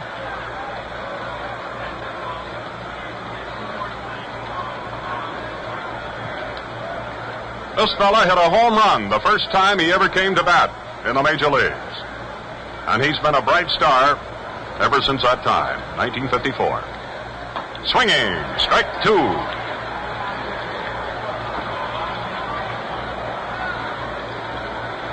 Yes, looking out into the crowd now, especially in those deluxe box seats, you can see slickers and rain jackets, umbrellas coming out. Pierce throws. All right, that's all for Wally Moon. He's out on strikes, and it's no runs, a pair of hits, 2 left on. And we have now come to the middle half of the 8th inning, and the Dodgers remain out front, 8-3. Well, fans, anything can happen in this 6th game of the World Series, and it won't be long before we know what's going to take place, whether we'll be back for a deciding game tomorrow. Whatever it is, I want to tell you what a marvelous thrill it has been for me to do these ball games, and also to tell you fans all about that Gillette 195 adjustable razor. It's a remarkable shaving instrument, all right, by far the finest ever invented. Now, what else can I say? This I do know, until you try it, you just can't know how clean and comfortable a shave can be. And it's so simple. All you do is turn a micrometer dial on the handle to get 9 different degrees of edge exposure and edge angle to fit your exact requirements. Revolve the collar one way, exposure decreases. You turn it the other way, more edge is exposed. You get the edge that you want for the shaves you want, and that is guaranteed. Yes, you must believe the Gillette Adjustable gives you the finest shaves ever, or your money will be refunded. Stop in at your nearby Gillette dealer. Pick up the razor. It costs just $1.95, complete with Gillette Blue Blade dispenser and travel case. Ties a record for most hits by any Dodger series. Attention, press. A vote for the White Sox dugout. Billy Number 10, the catcher, Sherman Lawler. Sherman Lawler leading off here in the home half of the 8th inning. Low, ball 1. In the month of August, and he is being removed from the game. A new White Sox pitcher will work next inning. Little note on Billy Pierce we'll pick up for you. Larry Sherry is the big noise now for the Dodgers all, and here comes a strike. 1-1.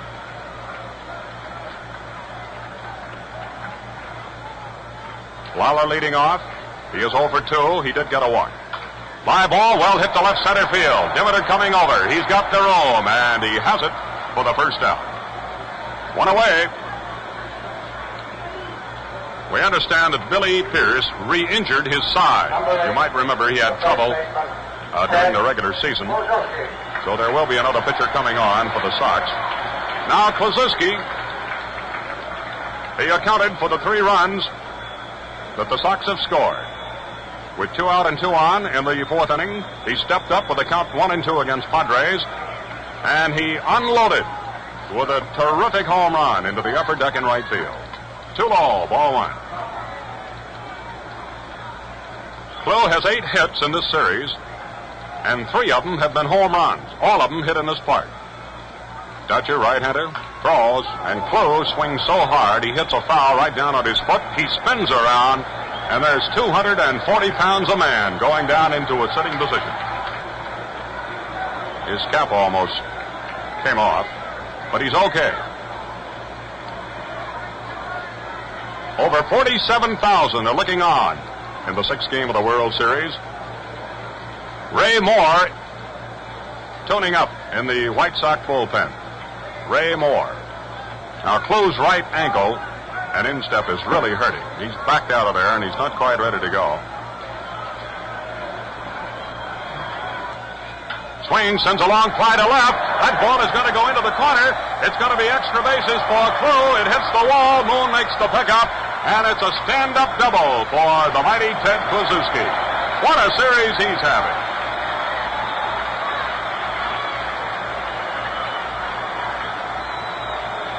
Klu has already batted in 10 runs in 6 games of World Series competition for a record.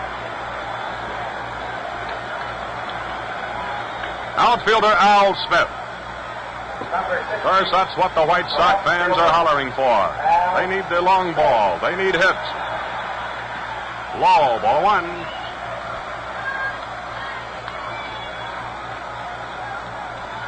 But that number 51 out there, Sherry, he has really been something in this series, hasn't he? Gets his side. He throws. It is low and inside. Ball 2.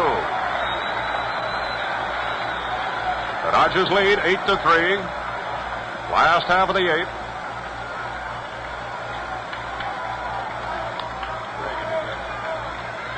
Raj Craig is warming up for the Californians. Also Danny McDevitt. Smith has walked twice and bounced out to second baseman Neal. Strike call. 2-1.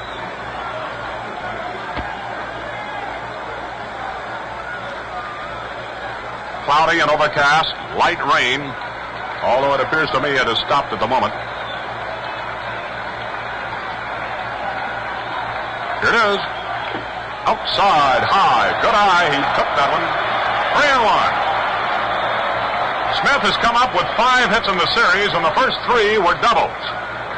You might remember those first hits. They were 2 base blows. Most of them were directed out to left center in this ballpark.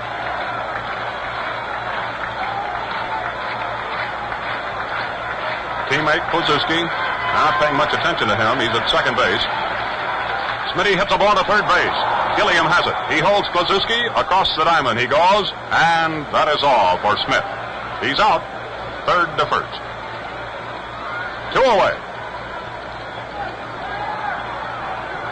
Number 5. John Right fielder. Bubba Phillips. Phillips. Started the game at third base. Now they've got him in right field. 1 for 3 for Bubba, a single to left field. And that came off Larry Sherry. He entered the ball game in the fourth. Swinging, strike one. Larry Sherry, if he stays in this game and the Dodgers should go on to win it, of course, he could be ruled the winning pitcher. Padres only worked 3 1/3 innings.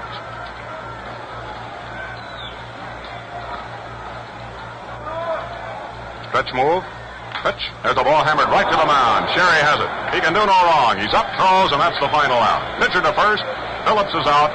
And for the Sox in the eighth, no runs, a double for Kluszewski, and one man left on base.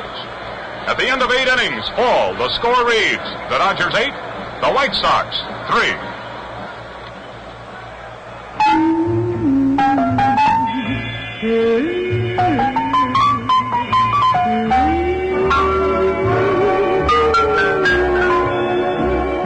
Just twist that dial, no effect with the adjustable razor by Gillette. The shave so easy, fast and clean. To try it and see what I mean.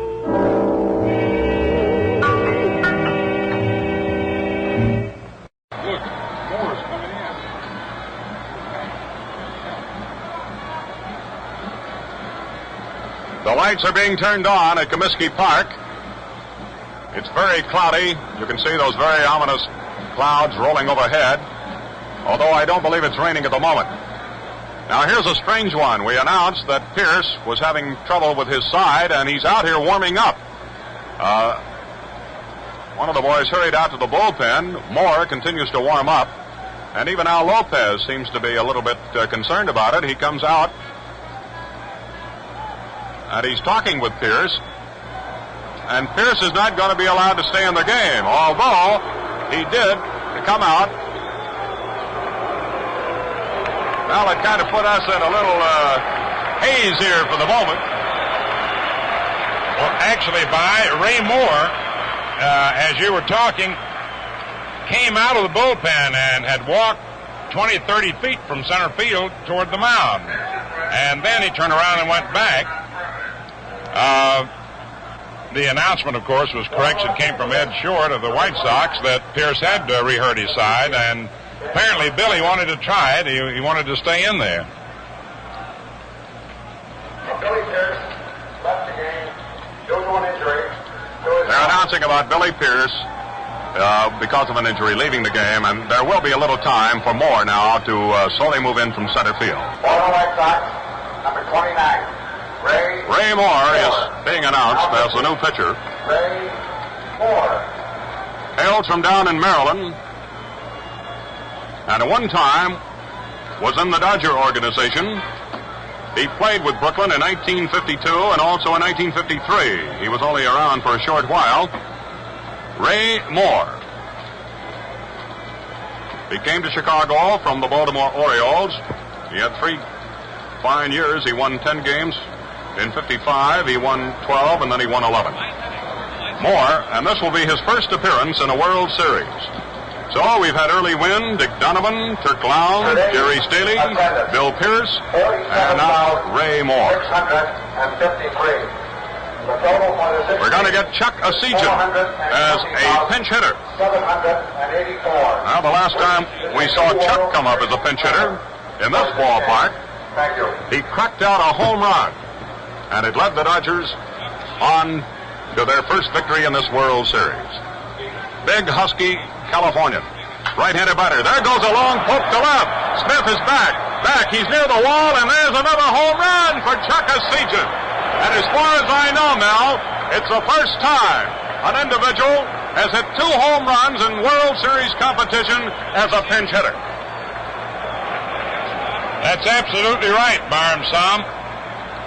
Yogi Berra first did it in 1947, Johnny Mize in 52, George Shuba with the Dodgers in 53, Dusty Rhodes with the Giants in 54, Hank Majeski with the Indians in 54, Bob Cerv with the Yankees in 55, and Asijan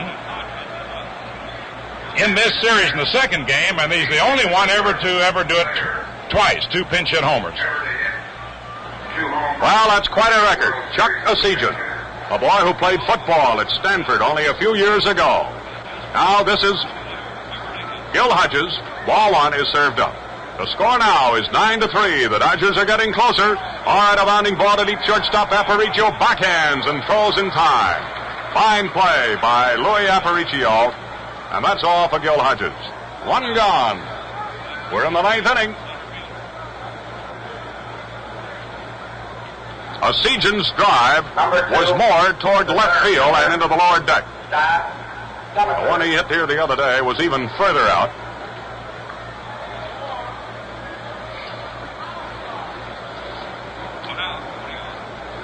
Demeter at the plate. Tall, skinny, right-handed batter. Strike 1. Well, the White Sox now have Bob Shaw tuning up. He swings. He tried to get away from that pitch high inside, but umpire Scully says he went around. Strike 2. Of course, the Sox had visions of being here tomorrow, and they still might be, but Shaw was their hope if there was to be a 7th game. He is now warming up. 9-3, the Dodgers lead. Moore cuts loose. Foul. Hit up into the press row.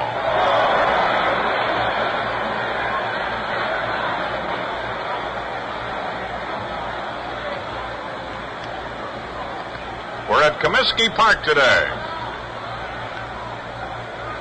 And you could tell early in the game that the Dodgers were going to be a tough unit to handle. Here's a swing and a miss. He went for a pitch low inside. He's out. And a strikeout for Ray Moore. 2 gone. Snyder hit a home run in the 3rd with 1 on. That broke the 0-0 game.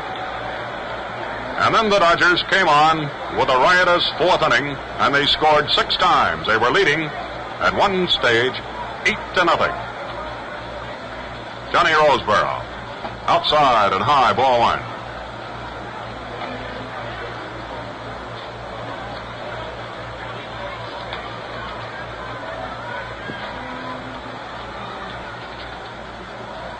Out high, a bit high, ball 2.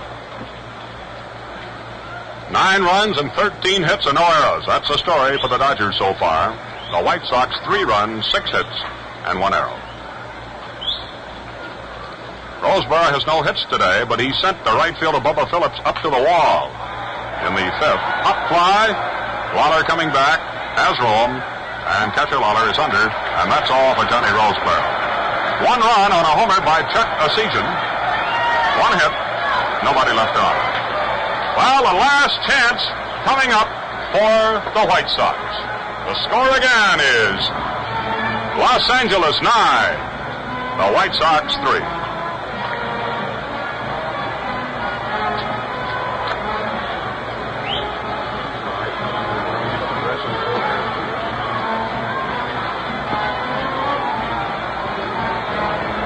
Now against Larry Sherry, leading off. Los Angeles, number 8. The White Sox sending up Bill Goodman.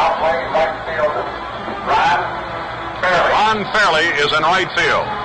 Ron Fairley. Asijan came on to bat for Snyder, and now Fairley, a terrific young prospect in the Dodger organization, is in right.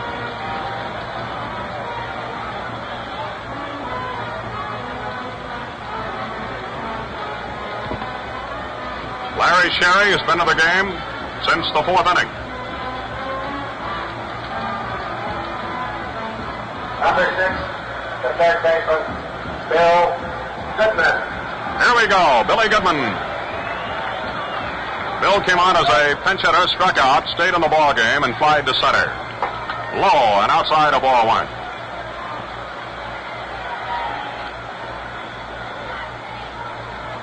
Here it is. High, outside, ball two.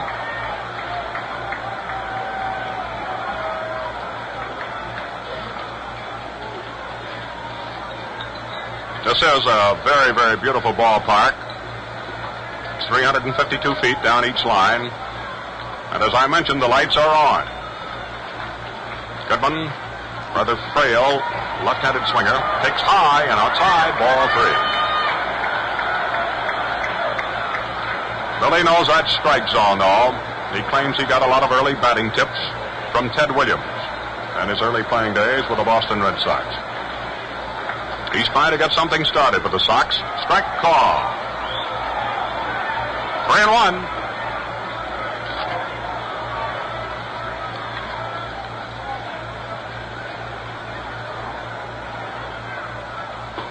Here's strike two call. Kid Sherry seems to have all of the boxing in the world. While these are World Series games and the pressure is on, it doesn't seem to bother him. There's a broken bat and a ground ball to the mound, and Larry Sherry throws him out. And I'm not kidding you. The heavy end of Billy Goodman's bat went on past the Dodger dugout. For the White Sox, number 38, Norm. Breaks it right in two. He's out. Pitcher to first. One gone. Norm Cash is coming out as a pinch hitter for Moore. Norman Cash, C-A-S-H. This will be the fourth time he's been used. Strike one, call. Still looking for his first hit in World Series competition. Law. He was a very valuable asset, though, to the White Sox during the season. Played at first base on occasions, but was principally a pinch hitter.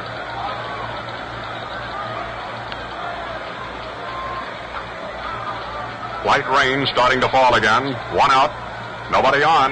Cash, a left-handed batter, takes outside in Law. 2-1. 9-3, the Dodgers lead. The Dodgers getting ever so close. This could be the final game of the series. Larry Sherry, the California kid, throws, and it's a foul. A half swing and a foul on a play. 2-2. The White Sox got all three runs in the fourth inning on one mighty stroke of the bat by Ted Kluszewski. Homer came with 2 on and 2 out. Sherry pumps. There's a ball well hit to center, but it's going right to Demeter, and the Hawk has it. 2 gone. Louis Aparicio is the last bit of hope for the White Sox.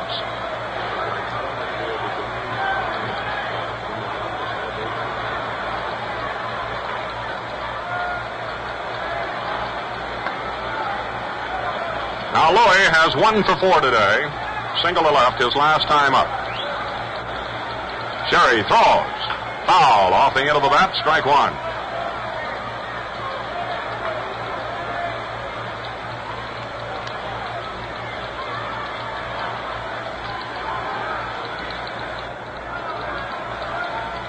Sherry asking Roseberry to give him another sign.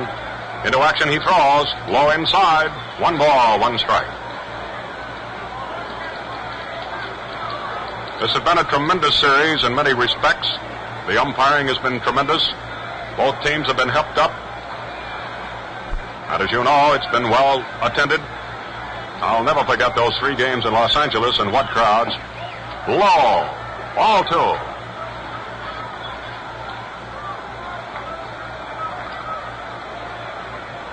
And right here we have the White Sox in their last stand. 2 men are gone and nobody on. Score again is 9-3. The pitch. Fly ball, left center. This might be it. Backing off as a shortstop. Wally Moon is going to get it. Moon is under, and that's it. The Dodgers are the champions of the world. The Dodgers, for the second time in 10 World Series meetings against American League competition, have come on to win. And are they a happy gang as they run out to pat Larry Sherry, the winner, on the back? No runs, no hits, nobody left on. The final score, Los Angeles line. The Chicago White Sox, 3. Final again, L.A. 9 runs, 13 hits and no errors. Chicago, 3 runs, 6 hits, and 1 error. And now stay tuned in for an interview direct from the clubhouse of the victorious Los Angeles Dodgers. White rain, use new white rain shampoo tonight, and tomorrow your hair will be sunshine bright. White rain. The Brooklyn Dodgers are champions of the world for the second time in 10 World Series. And young Larry Sherry, 24 years old, wins his second game. He appeared in 4, 2 short of the record. Hugh Casey with the Dodgers in 47 appeared in 6 World Series games as a relief pitcher. And the young Larry Sherry certainly emerges as a hero as we try to pick out one man perhaps from all. There are many who are heroes. But the Dodgers are champions, and the White Sox, who gallantly fought back, lose their second effort at a world title. They have won 2. And the losing pitcher was Early Wynn. This program was produced by Johnny Earp. Our engineer is Don Fitch. And it was rather warming to see the crowd applaud the Dodgers as they left the field. And now to wind up this World Series broadcast, let's pick up Vince Scully and some of those victorious Los Angeles Dodgers. Vince, take over. Vince? Well, this is Vince Scully welcoming you to the joyous and almost riotous Dodger dressing room, where for the first time in history, a ball club that was 7th the year before came back to win the World's Championship. It has never happened before. And to congratulate the manager of the champion Los Angeles Dodgers, here is Walter Alston. Walter, congratulations on your second World's Championship. Thank you, Vin. I don't know what you've been saying, but thanks anyway. It's a little bit loud. Walter, in the ball game, you got an 8-run lead, and suddenly Padres got in trouble. Were you really worried about that lead? Well, Padres, as you know, was pitching everything high. And he got a little wild there, and I knew that Sherry was all right. The word came back that Sherry was good in the bullpen, and of course they got all those right-hand hitters in there. I didn't want them to get a big inning going. They only got 1 out, and I just had a lot of confidence in Sherry, and he did a wonderful job for us. Thank you very much, Walter Alston. Congratulations on your second World's Championship. Thank you, Vin. Walter Alston, ladies and gentlemen. Now, to our left, the Commissioner of Baseball, Ford Frick. And, Commissioner? It's glad to see you. It's nice to have you with us, sir, and congratulations on a wonderful series. Well, it was a terrific series. I don't think anybody can find much fault with that one. I would guess that the Commissioner, as well as everybody else involved, is just as relieved when a series is over. Oh, I should say so. I'm ready to go home. Thank you, sir, very much. Mr. Warren Giles, the president of the National League. Mr. Giles, your league has come out on top. Yes, sir, it's great. The White Sox were a game ball club. I just saw Walter O'Malley, and he's sorry he can't get in here because he says it's a team victory, and he didn't want to share into the spotlight. He was only sorry that Buzzy Bavesi and Fresco couldn't be here. Well, thank you, sir, and congratulations. A fine ball club, and Walter did an excellent job. Wonderful. Thank you, Mr. Warren Giles. Mr. Bill Veck of the Chicago White Sox. Young man. I congratulate you, too. Bill, that was quite a series, and of course, there's nothing for either club to be ashamed of. We went as far as we could go. They just beat us.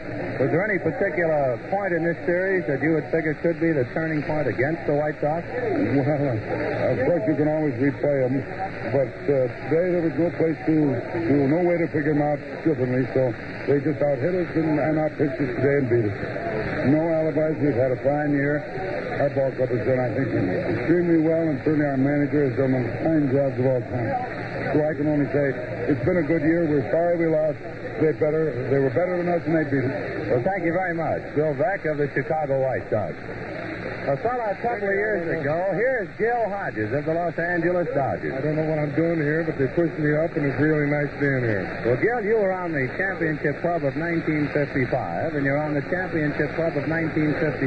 Do you think you remember this one longer?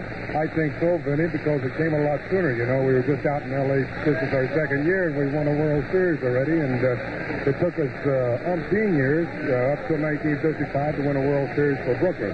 It's really, I just don't know what to say. It's really a great, great feeling. Well, it must be a great moment for you because after a bad 52 series, you had the honor of driving in the only 2 runs in the championship game in 55, and you were swinging a pretty mean bat in this series. Well, I felt very good in this series, Vinny, and I might say that it's just a wonderful ball club that we've had all year this year. It's a battling ball club. We've had great spirit, and to win the pennant, to win the playoff, and come ahead and win a World Series, you can't get any better than that. No, it's the first time in history the club has come from 7th place the year before to win the championship the following year. So congratulations. Thank you very much, Vinny. And leave it to the Dodgers to do it. Yes, that's for sure. Thank you, Gil Hodges.